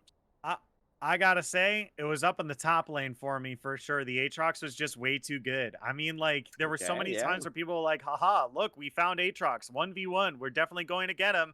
And there were so many plays around trying to find this 1v1 in order to, against Animosity, in order to get a numbers advantage around a lot of these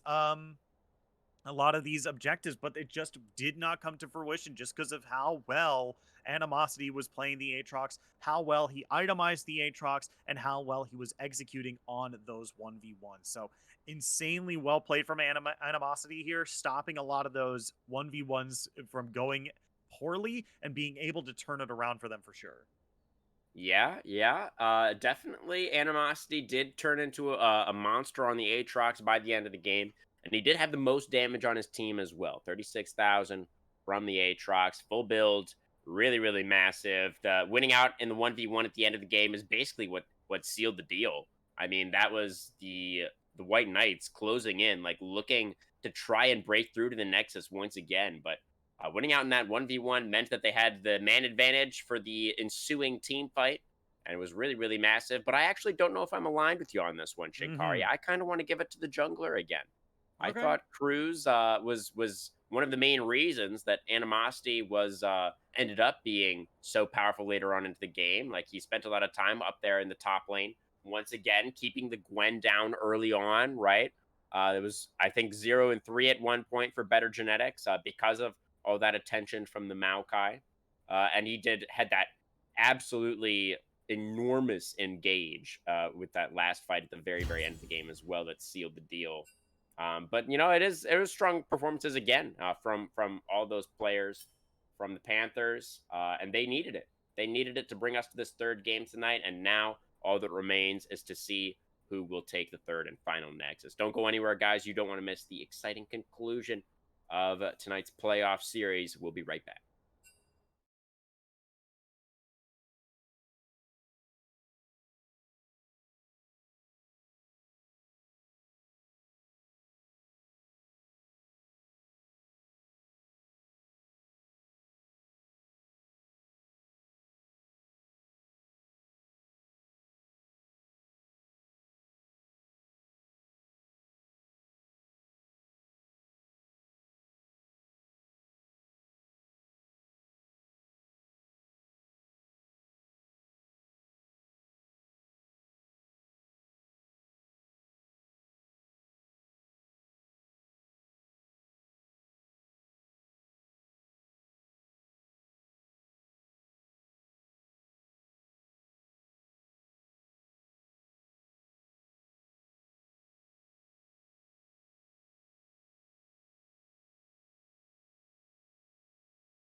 All right, Style fans, straight into the draft for our third and final game of the night. The White Knights, once again with side selection, of course, are able to move back over to blue side. Has won both games so far tonight, Shinkari. And now they're going to go back potentially to their strategy that won them game number one. Although Syndra will be banned away once again. So Yep. that will be denied. We will not be seeing that again tonight. And I guess they're not as worried necessarily about the victor. Mm-hmm. It's time. It's time to ban away Aatrox. It's time to ban Aatrox. I think the They Varus could is also good. pick Aatrox. Yeah, Oh, they yeah. could also pick Oh, the Aatrox. Varus is going to get banned from red side. The Okay. Panthers don't want to give over the Varus. Okay, so Aatrox is up then. So is the Maokai. So is the Oh no, the Trundle. Maokai's been banned away, but Oh, the they're Maokai is not up. opting for Gragas first pick. That's insane. That's insane. Okay, so Wow. this is a number 2 Ginger Comfort pick here, but this is insane. This is wild, right? Like, this is, I gotta say, like, Aatrox here is just so insanely powerful. We saw how well the and how powerful it was in the previous game. Wildlife Esports Panthers here now gets 2 picks here, and no Aatrox. They're not going to go for Aatrox. What is Maybe, going on? these teams just don't value it as highly as you do, Shinkari. Yeah, I guess Gragas you're so. saying is a comfort pick for Ginger for the mid laner. Is this mid lane Gragas? It could be. Like, he has a bit of a history on the champion here. It has a bit of history on the champion. But it could also be just for Learning Brain as well, who has 52 games on it this season as well. So Okay, we'll so have it's a to flex see pick. both of them play it. So The Udyr Udyr's comes gonna be through. That's locked in most now. likely the jungler. So Gragas mid becoming more likely with every consecutive lock-in from the White Knights. See what their third one is going to be. Yeah, I mean, Udyr and Gragas are both flexible picks. We've seen Gragas in basically every role. I think every role honestly. except for AD carry. You know, a long time ago, it used to be mid lane Gragas, but he's still relatively fine there. We've seen top lane Gragas, we've seen jungle Gragas, we've seen support Gragas. This could really go anywhere. Kaisa again. Yeah, Okay. and we're going to see the Kaisa again one more time, and I definitely like it here one more time. Udyr and Gragas are definitely good for setting up Kaisa and protecting her once she dives. Absolutely. It's going to be piloted by Loki Dosi this time around. It was Define Me's Kaisa last game that defined the game, I think we could say. Now it's going to be Loki's turn to try out the what's Kaisa's title again? What's her little I'm not sure actually. Something of the void. I want to say it's Void Child, but that's definitely not right. There's the Aatrox coming through for you, Shinkari. Yeah, there it is. I mean, it was left open. It was left open and was. Insanely game-changing in the previous game, though. Daughter so of I'm the Void. surprised it made so... what did you say? Kaisa's what? She's the Daughter of the Void. Daughter of the Void. Okay. That makes sense. Aatrox here locked in pretty late. I'm surprised it made it all the way to R3 for round 1 here. I was like, at that point, Wildlife Esports Panthers basically had to lock in the Aatrox there, unless if they didn't want it banned away in phase 2 here. As now we're getting into the final rounds of bans here. Nautilus and Amumu are being banned away by Shining Light White Knights. I definitely like this here. Senna is banned away from Wildlife Esports Panthers, and Soraka is going to be banned away as well. So we're really putting a whole lot of attention onto this bottom lane here, trying to make sure that we can let Kaisa pop off. And we've been seeing a lot of very good play out of the Shining Light White Knights bot lane here. So I don't think it's too big of an issue, but we have seen we do see 4 support bans here for Shining for both teams. So 5 in total, a whole lot into the bot lane, focus into the bot lane. I feel like for the Panthers, you could just send Seraphine into the support position now, since there have been so many bans, sent in that direction, and then you can just and they're just gonna go ahead and lock in the Talia. I believe that this is actually the most played for Runeweaver, if I'm not mistaken. That's correct. 275 games this season. Not the not the greatest win rate for someone who plays that many games of League of Legends, but 53% win rate is still positive. Yeah, and I mean, game 3 of your playoff match is exactly when you want to go for comfort, I think. Mm-hmm. So the Agreed. Talia will come out for Rune Weaver. It's going to be answered with the victor once again for number 2 Yep. Ginger. So, he had a little bit of a slow start with the victor last game. He wasn't able to dominate lane the same way that he was able to with the Syndra. And of course, they did end up losing that last game, but I don't think we can necessarily credit that to the victor pick. So he will be running that one back.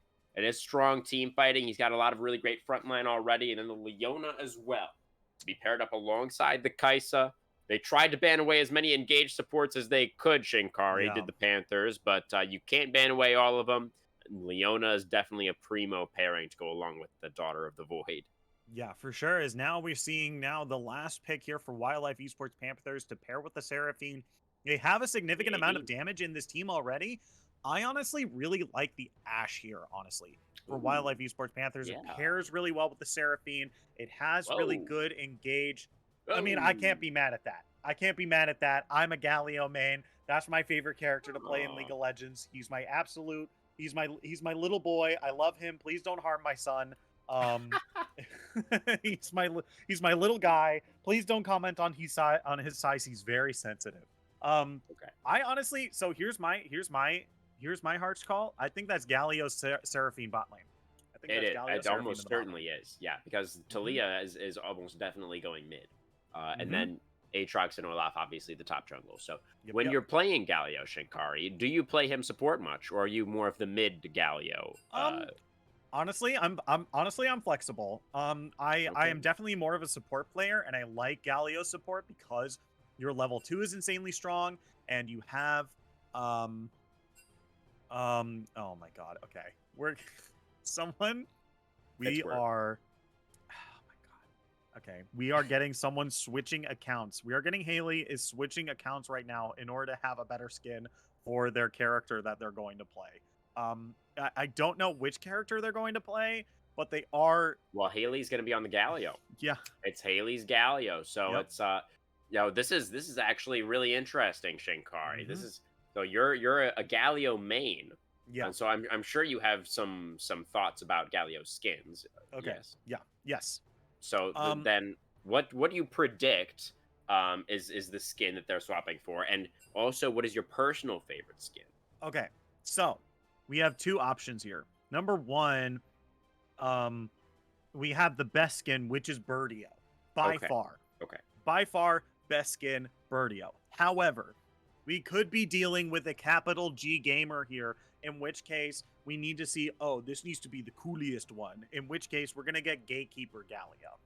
There are still a lot of other really good Galio skins. Gatekeeper Galio was just the good one before. Please, I'm Okay. begging you, please pick another skin. I'm begging. Okay. So Gatekeeper Galio is like the old school.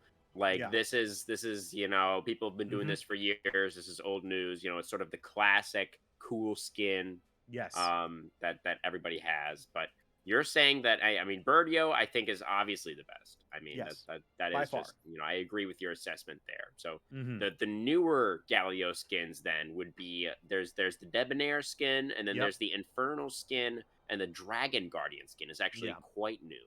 There's also the Hextech one as well that came out after the Hextech crafting system. So we have the Hextech yeah, Galio, which yeah. not a lot of people have been using. So like it's kind of like a primo skin of like, hey, if you've got this, like you've either played too much League of Legends, spent too much money on League of Legends, or you had like or you really love Galio enough to spend that much money on League of Legends, because you have to do it through the Hextech crafting system of like Mhm. getting the. I don't know. It's now called something different. I don't remember what it was called before. Mythic Essence. Oh yeah. I think something like that. It's now what's like the Hex new- Tech Crafting Essence now, but like it was something else before. It was like Hex Tech Crystals or something in order to make the Hex Tech Galio skin. So in my ranking, it's Birdio, then Debonair, then Gatekeeper, then Hex Ooh. Tech, then Infernal, then Dragon Guardian, Wow. then So not as much- Enchanted, and Commando is all the way at the bottom. Wow, I see. Mhm. So you're not as much a fan of the newer skins then, actually. No. Look, Interesting. like Birdio is so perfect. I struggled to think of another, like, the sound effects are perfect. His backing animation is hilarious. It's like, it's so good. It's so perfect. The bird suit he's wearing is really funny. The chromas are great. Like, Okay. you Well, can't. we'll get They're back to the so good. skin conversation in a second. I think your thoughts on the subject are pretty clear, Shinkari. So we just have to wait and see what Haley. I guess we should call them Jensen now. Should we stick with Yep. Haley for clarity purposes since we've been Yeah. saying Haley? Or Yeah, I think so. okay, we'll try to remember to keep saying Haley. Jensen equals Haley. Just for Yep. anybody that's confused, we're gonna try and keep that straight ourselves. But let's take a moment now, Shinkari, to talk a little bit about the actual champions and how they're going to interact in the game, regardless of skin, of course. So, we could start with the bot lane since we've already been talking about them a little bit. It's the Kaisa Leona versus the Seraphine Galio. Galio, of course, the last pick of the draft there into the Kaisa Leona. But what do you think is the general idea for how the Seraphine and Galio want to play this lane out? Because for Kaisa Leona, I think it's pretty straightforward, right? Everybody knows what Kaisa Leona does. But Seraphine Galio's a little bit of a less known quantity, I think.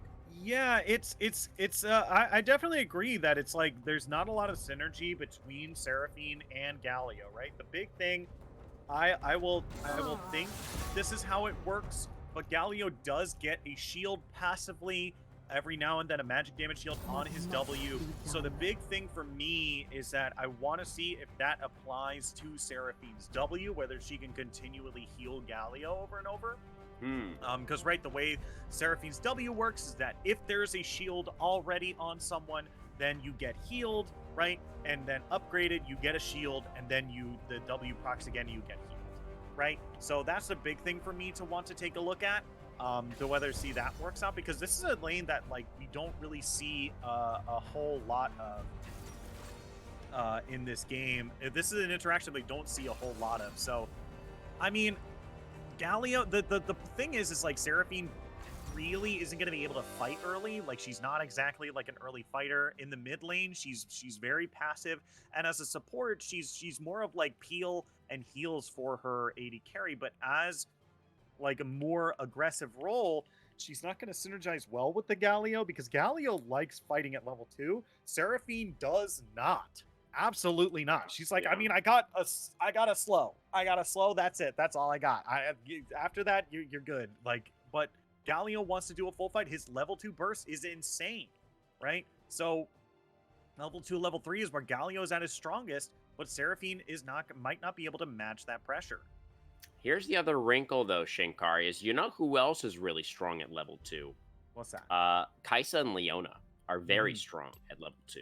So, while the Galio spike, I'm sure, is very real, I wonder if maybe the idea is actually for Haley to just leave lane as soon as possible, allow the Seraphine to try to farm out underneath the turret, and try and use the Galio's CC to try and set up these other lanes for success. Try and get Aatrox ahead again. Right. Try and get this comfort pick, this Talia for our Rooney boy in the mid lane there. Get that ahead.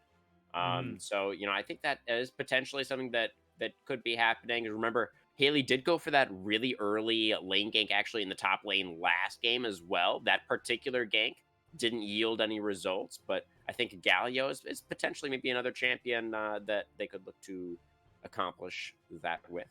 Yeah, I was going to note that they were doing this on the Rakan in game number 2. The only thing I didn't like was that Rakan had wanted to roam around the map, but it was sitting on Ionian boots instead of mobility boots. And if you are looking to like abandon your AD carry and just roam around the map, the mobility boots are just so much better for doing that. Just because you're able to roam around, like it's pretty simple, right? You're out of combat most of the time, so you're able to get the most amount of value out of those mobility boots. Now, Galio might not need that, but he is going to need to get to level 6 if he wants to have that strong roaming potential, because heroic entrance is Galio's best asset. And in a duo lane, and even roaming around the map, it's going to take him a lot longer to get to that level 6 mark. All right. Well, we'll see how Haley is going to be playing that one out from the bot lane. Mid lane, very exciting. The top lane, I think we're expecting Aatrox to win out against the Gragas, but it is interesting the fact that the Gragas was a triple flex for the side of the White Knights. Yep. This is something that they very highly prioritized. It was their first pick in the draft, so clearly the Gragas is something that they really, really wanted to get their hands on. So it'll be interesting to see how that top lane does play out. But Shinkari, do you prefer one of these drafts over the other? Do you have a final prediction for us this evening? Man, my brain is telling me to go with the Leona Kaisa. Loki Dosi has been so strong these past couple of games. Learning Brain didn't opt to play the Gragas this time around, and number 2 Ginger is on a solid pick here. I don't think the draft from the previous game was the big problem. It was mostly just, when it came down to it, it was impossible to stop the Aatrox at that later stages of the game with how much healing he had. And taking a look to what we have right now, there's an Aatrox on Wildlife Esports Panthers. And there's my favorite champion there as well, and a comfort pick for the mid laner. I mean, like, this is looking like it's gonna be 2-1 Wildlife Esports Panthers.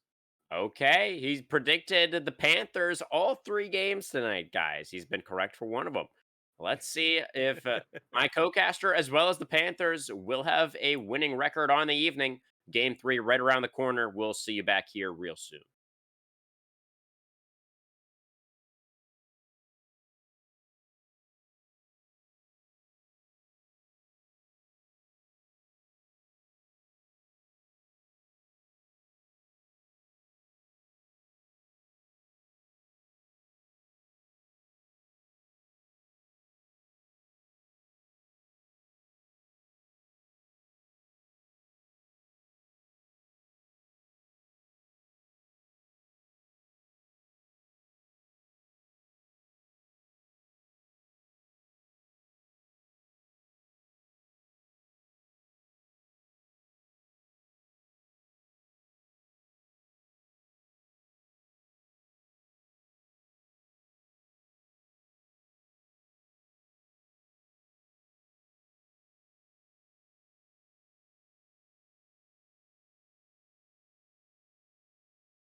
Okay, everyone. We return to the Rift for one final time on this beautiful Sunday night here for some League of Legends. The Shuriman bracket, the first round. Both of these teams very strong here in the Style League, but only one of them can remain in the upper bracket after this battle. It was the White Knights took game number 1 from blue side. Game 2, the Panthers moved over to blue side, fighting back. But now the White Knights have the winning side once again. They have Victor for the mid laner. They have the Gragas in the top lane, Kaisa Leona for Loki and for Phoenix main. And they have been able to secure an early game lead in both of the first 2 games tonight. But we have some comfort picks over here on the other side. The Talia in the mid lane. The Aatrox, once again, for Animosity, was really, really big in game number 2. Anything you want to discuss here for the early minutes, Shinkar? Any runes or summoners you think need to be highlighted? I think it needs to be highlighted that we waited extra time for Haley to get Infernal Galio. I think that's what we need to talk about. They were like, hey, can I swap accounts for a skin? And they were like, yeah. And I thought we were going to get a really good skin. But we just got Infernal Galio. Birdio. Yeah, oh my God. I thought it was going to be something good, but we just got, oh, it's Galio, but he's on fire. It's like, come on. When it comes to skins, I subscribe to the TB Skyen approach of like, hey, elemental skins are mostly boring. They're just, hey, what if champion but on fire? Or what if champion but water? It's like, it's mostly boring. So like, man, ugh. So, Yeah, not what we were hoping for, certainly. But if Galio is on fire in terms of gameplay, then that could potentially be very exciting. So maybe Haley is just trying to channel that, trying to get that fire more geared into the performance, and then therefore maybe snowball towards a 2-1 victory for the Panthers. I'm sure would be the hope. But it is the push once again for Loki and Phoenix main in the early minutes. Able to get the shove with Kaisa Leona lane. And Seraphine Galio, I think, not going to be doing too much just yet. Yeah. Man, I mean, this will be my last note about the Galio skin. Okay. This will be my last thing. Last note, everyone. Last thing. Okay, last thing. Okay. I will say there's some synergy down in the bot lane because they have Phoenix Seraphine, right? They have 2 fire skins in the bot lane. Okay. That's it. That's it. They got some synergy. I'll at least give them that. All right. That is worth noting. That is worth noting. Also relevant for the fire gameplay theory that I was crafting a second ago. But back to the gameplay at hand. We do have Udyr making his way into this bot lane, trying to quench some fires, maybe. He's got his hose out, and that Jensen, that Galio, he is indeed on fire. He's been ignited, and now he's been taken out. First blood for Loki on the Kaisa. Yeah, I mean, Galio was solidly out. I'm surprised he E'd back in. Maybe that was a bit of a misclick there, but man, it was so close to him being just good there. And now, once again, we're seeing Loki Dosi getting these early kills, getting some early gold leads over You Define Me here. As, yeah, it's just going to be a little tough in this lane because Loki Dosi has been out farming, has been getting more gold than You Define Me in a lot of these games pretty consistently. Yeah. I wonder if that is part of the reason for the Seraphine pick. I mean, as also the Kaisa was taken away, right, as the Undertow. Gonna find the slow, but Galio not in range to land the taunt, so no more follow-up. Will just be the reset for Loki and for Phoenix main. But I wonder if Define Me just wanted to play something a little bit more supportive. I think the Ashe that you actually highlighted could have also worked really, really well for this. But, sending the Seraphine into the bot lane, just going to give a little bit more healing to the team as Learning Brain once again finds his way into the lane very early on here. Takes a couple of turret shots, and they can't quite finish off the Aatrox, but they do get the flash. And Better Genetics is very, very comfortable so far up here on the Gragas. Yeah, I mean, this is such a good... It was a pretty good gank, honestly. Like, it's pretty successful. Animosity shoved underneath the turret here, forced the flash as well. And Better Genetics, as long as they manage their mana fairly well, and because they have the... the flash in, gets the body slam. The auto attack's not enough, though. Takes a couple of turret shots, and he can't get the kill. Oh, he really thought he had enough damage for that one, but this is Gragas with no items whatsoever. Genetic commits the flash there, doesn't quite get paid for it. Oh my god. It's just it I was had a so feeling he was insanely gonna close. go This for is what I was that. going to talk about. If Better Genetics was able to manage his mana well, that's just a kill on Animosity. We saw how much damage those barrel rolls were doing to Animosity in those lanes there. And even though he was underneath the turret, it came insanely close. Like, this was a really good play by Better Genetics here, but he's forced to throw out the teleport here to come back to lane. He's going to have to walk a little bit forward because the lane is pushing into Animosity here. So I believe it's it's gonna be bouncing a back little to the bit. Gragas. It just Yeah. crashed after the gank, right? Unless Genetics was pushing it in again. I'm not actually sure. We'll have to see if we get another look up at the top lane sometime soon. But bot lane or bottom side of the map is actually the place to be right now. We do have the first dragon alive at the moment. We'll be a mountain to start things off for game number 3. And yes, you were right. It was pushing back into the Aatrox. Yeah. And yeah, I mean, we also see the Kaisa here picking up the serrated Dirk first. Now we've been seeing a lot of this with the with some Kaisa builds going for the Executioner first in order to upgrade, I believe is the Q immediately. It gives enough AD to do that as Phoenix main on top of Haley yeah, here. gets that Galio locked down. I don't know if he has the heroic charge. He has it now, but the flash forward for Learning Brain. The brain is just too big. Haley goes down. It's a double kill for Loki's Kaisa. 3-0 already. 7 minutes into the game. Make it 4. The Zenith Blade connects. Phoenix main locks down another kill for his carry. He walks out of there, no problem. It's a bot lane snowball. It's absolutely massive. And Gragas is just straight up chilling. Oh man, it was just so incredibly close. But man, it was such a well played there. It started with Learning Brain flashing in front of the dash by Galio there. It's important to note that that collides with terrain and with the first champion it hits. So a lot of the times you want to play it like the Sejuani Q. You want to be in front of the Galio or even just remotely a little bit behind him, right, in order to make sure that you block that Justice Punch for his escape. So this is really, really good play by them in order to make sure that they're able to secure the kill on a Galio there and could catapult this Kaisa into the lead. Genetics looking for something, throws out the explosive cast, but was looking for the knockback, just got the knock into the wall. If he had gotten the Aatrox a little bit more out of position there, Learning Brain was in right there in the river brush looking to punish, but the cask wasn't quite good enough. It does mean that the Udyr just wastes a little bit of time up there. And the first dragon will actually be given over to the side of the Panthers. It was Cruz able to lock that one down on the other side of the map. So Olaf doing a little bit of invading now, actually. A little bit of counter jungling.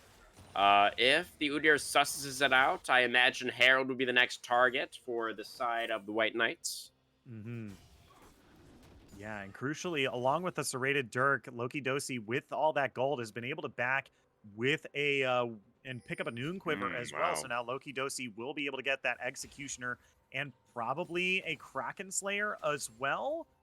It's hard to tell from just the items here, and I believe those two items have exactly the same build path. So yeah, it'll be a little annoying to tell, but Loki Dosi is on the path to upgrading E and Q insanely quickly, right? It's Mythic plus Berserker Greaves.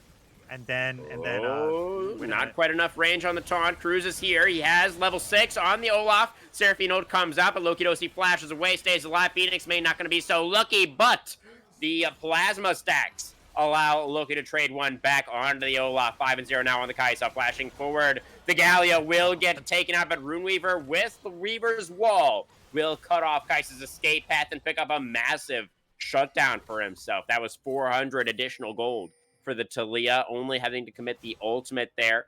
Victor also able to make his way over for the play, but just a little bit behind. It's hard to keep up with that global ultimate from the Stoneweaver. Yeah, I mean, this was, once again, really well played by Runeweaver specifically here, waiting until he was pathing down there pretty slow there. So being able to capitalize on Loki Dosi, spending the flash in order to dodge the Seraphine ultimate was really big to using that Weaver's Wall, like you said, right? And that was really big in order to get that kill onto Lokidosi and get that. I believe they got a shutdown as well, but still crucially, Yeah, it's Lokidosi is 400 shutdown. 6-1 and still up in Oh, CS another over play with the Seraphine. flash there. It was Genetics looking for it once again, and this time the cask is good. Learning Brain finishes him off.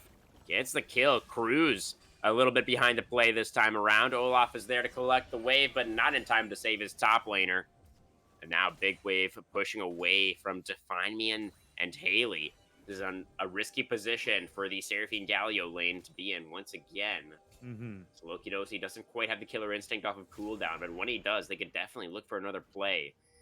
And it will just be the evacuation from the lane for Galio Seraphine. Yep. It is important to note that Haley does have the level 6 Galio online here, so that heroic entrance is going to be available for anyone in the bot lane and in the mid lane as well. And considering that we're still probably going to see some fights around objectives here, especially within the next 2 minutes, we're probably going to see some big plays with that heroic entrance relatively soon here. So we'll have to keep our eyes on Haley here, who is playing under the name Jensen this time around. Remember, they swapped they swapped accounts so that they could play a particular Galio skin. The wrong Galio skin, of course. Yeah, I mean, I'm not gonna. I already said my piece. I said it was the last thing I'll say about the Galio skin. I'll say it for you. Yeah. Look, I just want to make sure that I'm keeping to my word here. Is Phoenix Main in some trouble with Cruz here? Yeah, a little bit of trouble for the Leona. They are getting the Herald charge into the tier 1 as we speak. Phoenix Main looking like he's going to trade himself for the charge. That Solar Flare wasn't going to do a whole lot. He's not affected by CC right now.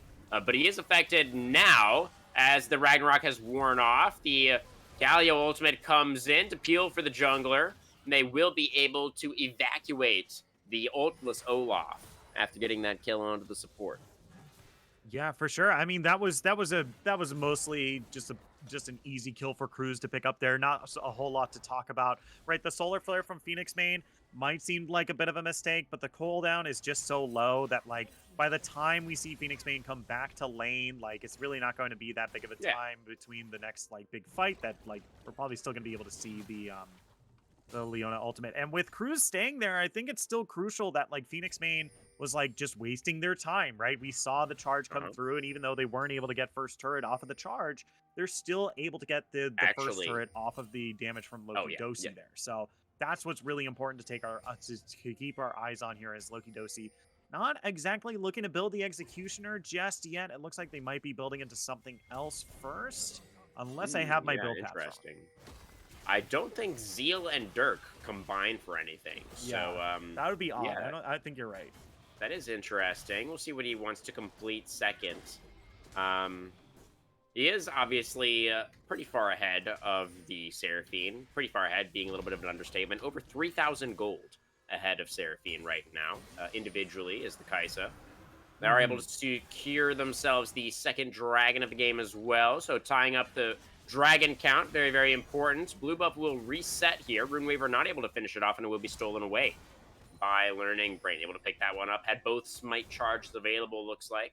Or actually didn't even need a smite charge to secure the dragon. As Haley finds Loki pretty far forward, but they're not able to pin him down. Yeah, Better Genetics taking some abuse up in the top side here just to trade back and forth. And yeah, we really have to keep our eyes down in this bottom half because it doesn't seem like Phoenix Main and Lokidosi really want to give up the advantage that they already have here. They've been pushing down into this tier 2 actually pretty hard already here. So I actually like this with how much prio Learning Brain has been able to get on this bottom half of the map with the inside the jungle. Just having Lokidosi and Leona here, or Phoenix Main here, just continue to pressure this Galio and Seraphine here. There's not a whole lot they can do to answer, right? Like I said, like this. Oh, never mind. Runeweaver in some trouble. The Gravity Well comes down. He's just gone. That was the flash from the Udyr as well. But, yeah, I mean, Runeweaver didn't even get to move. It was the Victor route into dead, pretty much. Yeah. It has now become Flash Ram Slap. Ooh, That's the looks big like play. Animosity is next.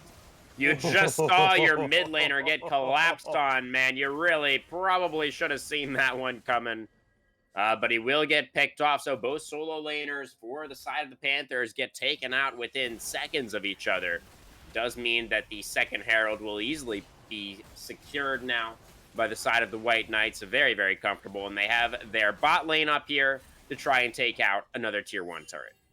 Yeah, I think this is a good swap here to get some easier claim onto the Rift Herald here, and crucially also some very strong turret damage as well. Like Loki Dosi, with how much attack speed they have, is going to be able to put a lot of pressure onto this top lane turret here that I don't know if Aatrox and Olaf are going to be able to answer. They're going to have to really push hard. Yeah, it's a 3v2 up this, in that top lane. Mhm. Herald has been dropped. Looks like the call is to cross map it. So Runeweaver flies down here with the Weaver as well, and they take out the Gragas. They use all of their ultimates to do it, but they are successful. They will be able to trade back the tier 1 on the other side of the map, and Herald has been taken out, but it looks like the Aatrox might be next. Flashing forward now is the Olaf, but he doesn't have enough resistance as he was too heavily outnumbered. They take him out, they take out the top laner, and they're pushing now for the tier 2, so it will be an advantageous trade for the Knights in the end. Yeah, this is such a big play for them here. This is really, really good. Right, this is before they were making a trade like 1-for-1, like outer for outer, which is normally very even, right? And now we're seeing them grab an inner and 2 kills as well. This is another time where we talked about in game number 1 where like the Shining Light White Knights were just getting better trades across the map over and over again, but it might be evened up here. Learning Brain in some trouble. Oh my god, that damage is insane from the Udyr. He just annihilated the Galio. Oh, the Q from the Seraphine to find me does take him down with the high note. So Seraphine able to make it a 1-for-1, but Learning Brain, what a beast on the Udyr. They got an extra kill and an extra turret from that cross map play. They're very ahead now in terms of gold. That's a 6,000, almost 7,000 gold lead at 17 minutes. Shinkari definitely significant. Yeah, And I think they're going to be very, very favored in this next team fight. We've got Dragon number 3 in just over a minute. And I don't know, honestly, if the Panthers even want to contest this one. Yeah, for sure. I'm still confused as to what the serrated Dirk is going to be built into, because I feel like Kaisa has just been sitting on it for a long time. It's just like a half item, and like they haven't really like turned it into anything. And BF Sword plus serrated Dirk isn't anything. And now I'm just like slightly confused, because it's usually like you get your ultimate, you get your mythic item, and then you get the collector, not the executioner. It does execute enemies, but it's called the collector. But like the BF sword isn't what it goes into. So I guess it's just there for just like strict, like this is the AD I need in order to evolve like my particular item, and not looking for the collector specifically. As top lane. Oh yeah, Animosity's taking a lot of damage from this Trinity Force Udyr. It's Jensen trying to peel away the Gragas now. It's going to be a Learning Brain taking him out. I think maybe if Haley had stayed on the Udyr, they could have won out, as he was a little bit separated from his teammate. But the Galio turned back to peel away the Gragas, and Udyr took out Aatrox, no problem there. Now Gragas is a little bit caught out. Genetics sticking around a little bit too long. Cruz will punish him. But another kill in the side lane for the side of the White Knights. Seems like they are really controlling the tempo of this one. Yeah, and now it should be noted that we have a Cloud Soul this time round, and usually I'm a proprietor of Cloud Soul bad, but this is the one chance. Might be the one time where Cloud Soul is actually good. Like there are a lot of people that love that movement speed there. The side of the Panthers definitely want to fight for this one. They have a presence in the river. Dragon's already been started up. They're burning it down. Learning Brain does have a 1-level advantage right now over Cruz, over the other jungler, but they gave up position on the Dragon. It's going to be a smite fight. It goes to Cruz. Olaf gets it, and they're winning the fight as well. They take out the enemy jungler. Oh, watch Loki Dosi on the back line now. The Kaisa is still alive. The Seraphine does connect, and the killer is thinking to the back line. He has the damage, I think, to take out the Olaf here, and they will get one back onto the enemy jungler. Ginger, though, trying to run away from this Aatrox, not going to be able to do it. Loki Dosi chasing Runeweaver under the tier 2. Gets the kill there with the Acathian Rain, but Animosity, gotta watch out for this Aatrox. He has the ultimate. The World Ender comes out, and Kaisa goes down. Genetic's gonna follow, and he is actually gonna give that kill over to Runeweaver. Almost found the execution there, I think, did the Gragas, but that kill will go over. So Dragon number 3 stolen away by the Panthers at the last possible second. They go even in that fight as well. That went quite well for them, considering the gold deficit.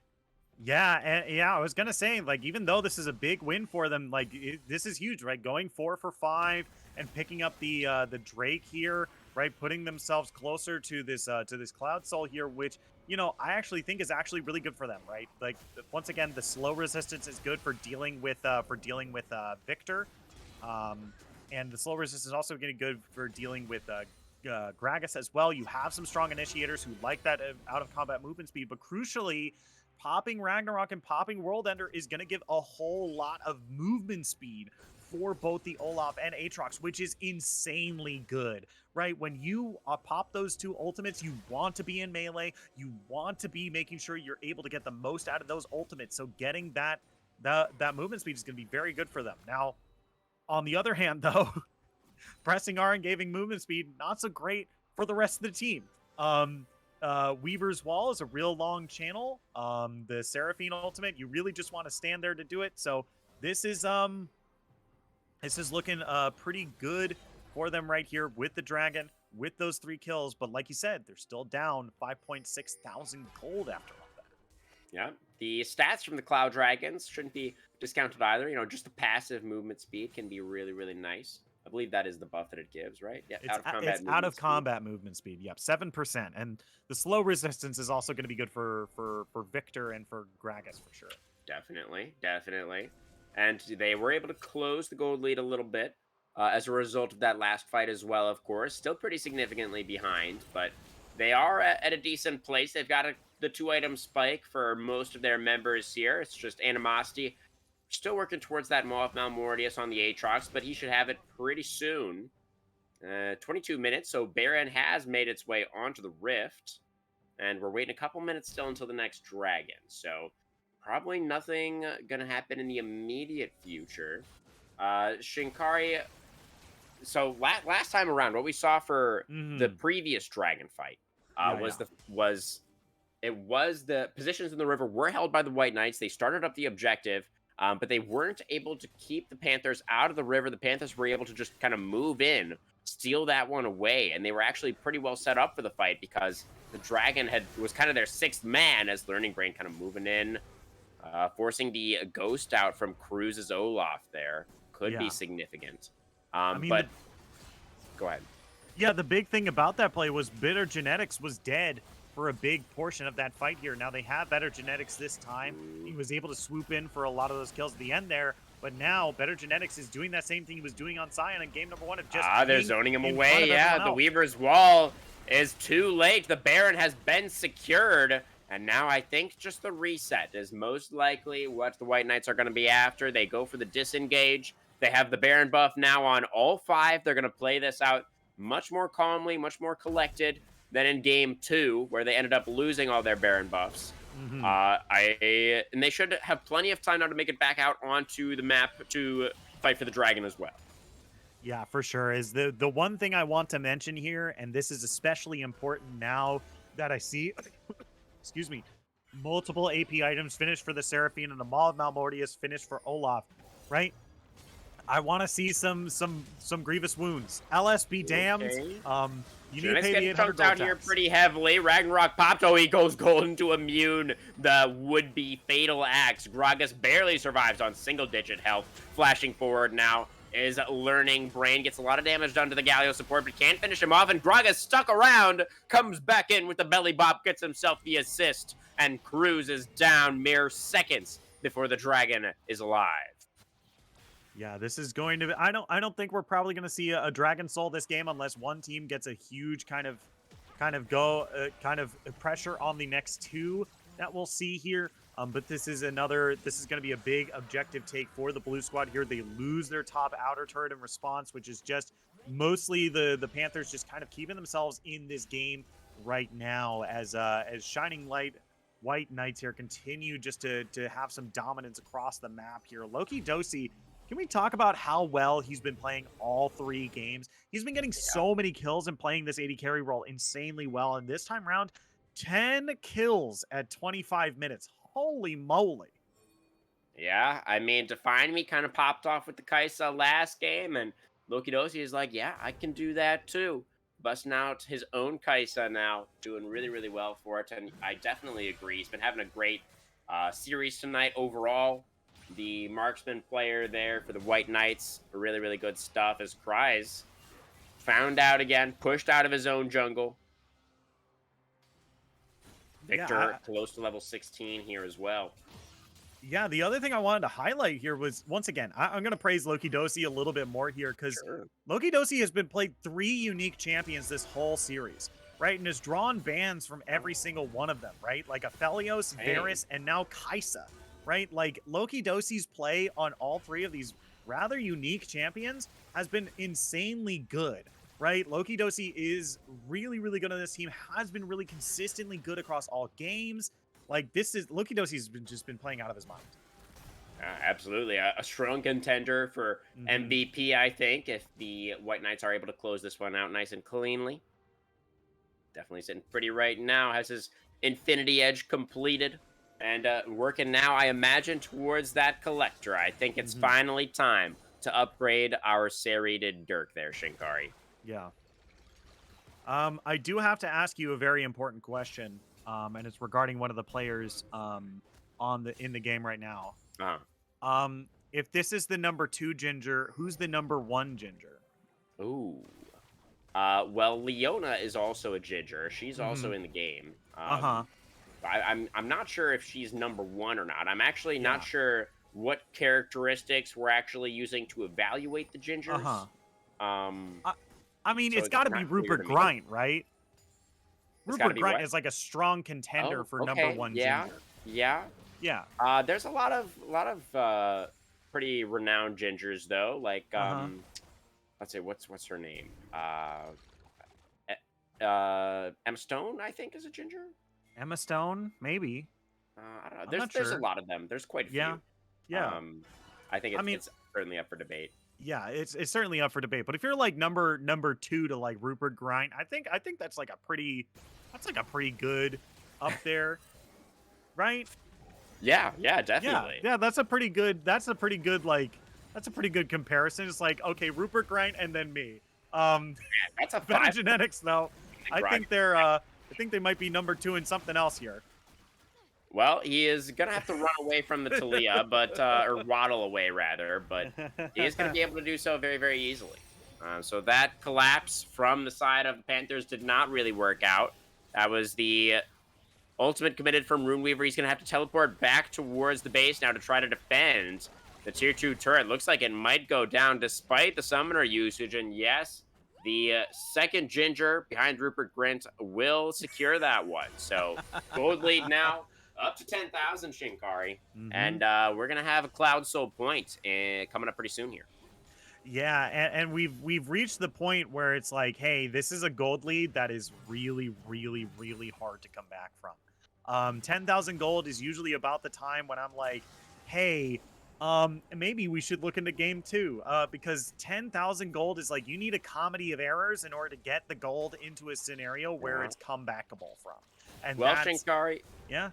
Unfortunately, we already played game 2. That's what I was about to say. This is the last game, so they got to find a way to come back in this one. How do you think they should go about it? I mean, it's not an easy task, to be sure. But with their comp in mind, they have the Seraphine to try and fish for picks. But when you have all of these melee champions, it's tough to just run straight at them when you're down this much gold. What do you think is the recipe for success if the Panthers want to bring it back? Well, we've seen it a little bit in this game, and we've seen it before in previous games as well. I think the Panthers have been doing a good job of finding out number 2 Ginger and kind of like these side waves here. Because number 2 Ginger has pretty consistently, not that they've been like pushing out super far, like super aggressively, but they have been playing like immobile champions that are weak to ganks in the side waves. And while they've been trying to play around the side waves as best they can, they are still weak to 2v1s, right? Because they have to spend their flash in order to live here. And also what they've been doing, which, blue team securing the Drake here means that that's a little bit harder for them to do, but they've been doing a good job of saying like, hey, the whole enemy team is here. Let's push a turret on the other end of the map and try to make something equal here. And, looking for these objective bounties is also going to be a big moment as well. So, it's kind of a thing that a lot of casters say. A lot of casters are just like, oh yeah, just look for picks, do objective bounties. But like, this is some stuff that like the Panthers have actually been doing all series and been doing fairly Oh, well. Ginger may be caught out here, forced to flash away. Will keep himself alive, but they're just zoning again. They're just keeping the side of the Panthers out of the pit. The Baron has been secured. Second Baron of the game now, and now here comes Loki flying in, able to lock down that kill. The Olaf goes down. Runeweaver now in some trouble, gets caught out, forced to flash away from the Solar Flare. Zenith Blade connects, though. Phoenix Main still on the chase, and number 2, Ginger is here with the Chaos Storm and the Gravity Well, and oh, the damage you could ever need. It's 5v3 now on the map. Baron buff on all 5. Loki already into the back line. Does he have a stopwatch? Is he going to be able to go golden? The last turret shot is not enough. He gets the kill. He walks out of there. Define Me as the last man standing, and will be able to escape. The pop star survives to sing another record, but she will not be able to save the Nexus. As the White Knights come back in Game 3, they had early game leads, 3 out of 3 games. They were clearly the better team on the night, and they will move forward in the upper bracket of the Style Season 13 playoffs. They're the better team of the night, KNIT and KNIGHT.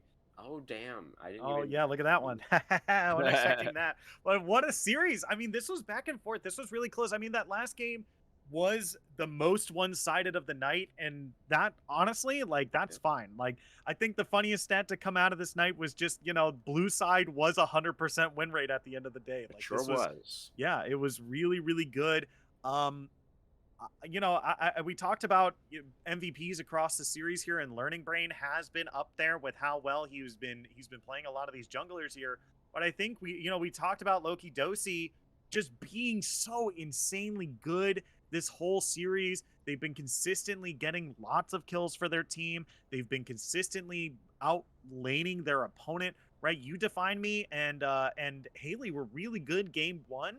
But even still, Loki Dosi was still, and Phoenix Main were just better consistently throughout the entire series. Yeah, absolutely agree there. I think we can pretty comfortably give it to Loki Dosi for their performance in this last game.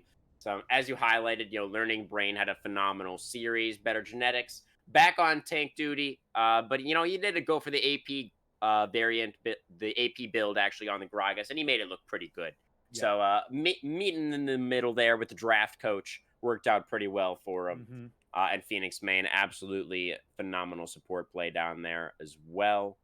And the White Knights, honestly, looking pretty clean. They clearly are a squad that knows how to get advantages and knows how to close out games. So definitely going to be a big threat as we move forward in the postseason. Yeah, for sure. I mean, this is still a team to keep your eyes on. Wildlife Esports Panthers are still insanely good. They've been making good plays throughout the entire series. Like, even though this last game was really one-sided, they were playing really well, right? I still think Cruz did a good job on the Olaf here. I think him and Animosity in the previous game were insanely strong. And don't count them out. This is just round number 1 of the the season 13 playoffs here. Now, I think, let me check here. So they might be going up against. Okay, so we need to see who the winner is of Madison Esports Badgers versus the Wolfpack Caldera. That's going to be that's going to tell us who's going to be playing the Wildlife Esports Panthers in the knockout stage here. And moving on into the next hold on. Okay, yeah. All right. So, the Shining Light White Knights moves on to fight Wolfpack Rendezvous. Yeah. And the loser of that round is going to move on to fight the loser of round 1. And then the winner of Madison Esports Badgers and Wolfpack Caldera moves on to fight Chaotic Maelstrom. And then the loser of Chaotic Maelstrom versus the winner of round 1 goes onto the loser for round 5. I wish we could throw up the bracket for everybody. Yeah. It's a little tough with the thing specifically, but the important thing to note is we have to wait basically like another week to see who is going to be going up against the Wildlife Esports Panthers here in the lower bracket here. But these are the Wolfpack is insane. As an organization is very well represented in this top cut here. So it's definitely going to be something to keep our eyes on. Very, very strong teams up here. you shouldn't count any of them out, even if they lose in round one. Definitely. Lots of League of Legends still to play in the postseason, and we play. It's double elimination for a reason, right? So Yep. both of these teams gonna have plenty more opportunities to come up with new strategies, try and take their lessons from tonight's match going forward, and try and make their runs towards those nice big prize pools at the end if you are into the top 3 teams in your division. So we'll see where they all end up. It was a very entertaining series of games tonight. You know, it was fairly clean play overall, I think, from the White Knights. Game 2 was an absolute banger, though. That one was really fun, really back and forth. But yeah, that's maybe it was just skin diff in the end, huh, Shankar? Maybe it was just Infernal Galio was just solo lost in the game. I mean, maybe it was. I'm very biased, so I'm gonna say yeah, it did. Yeah. Okay, we figured it out, guys. That should be an easy fix going Yeah, forward. yeah, They just yeah, choose a different skin next time they yeah, yeah, lock in yeah. Galio. Easy peasy.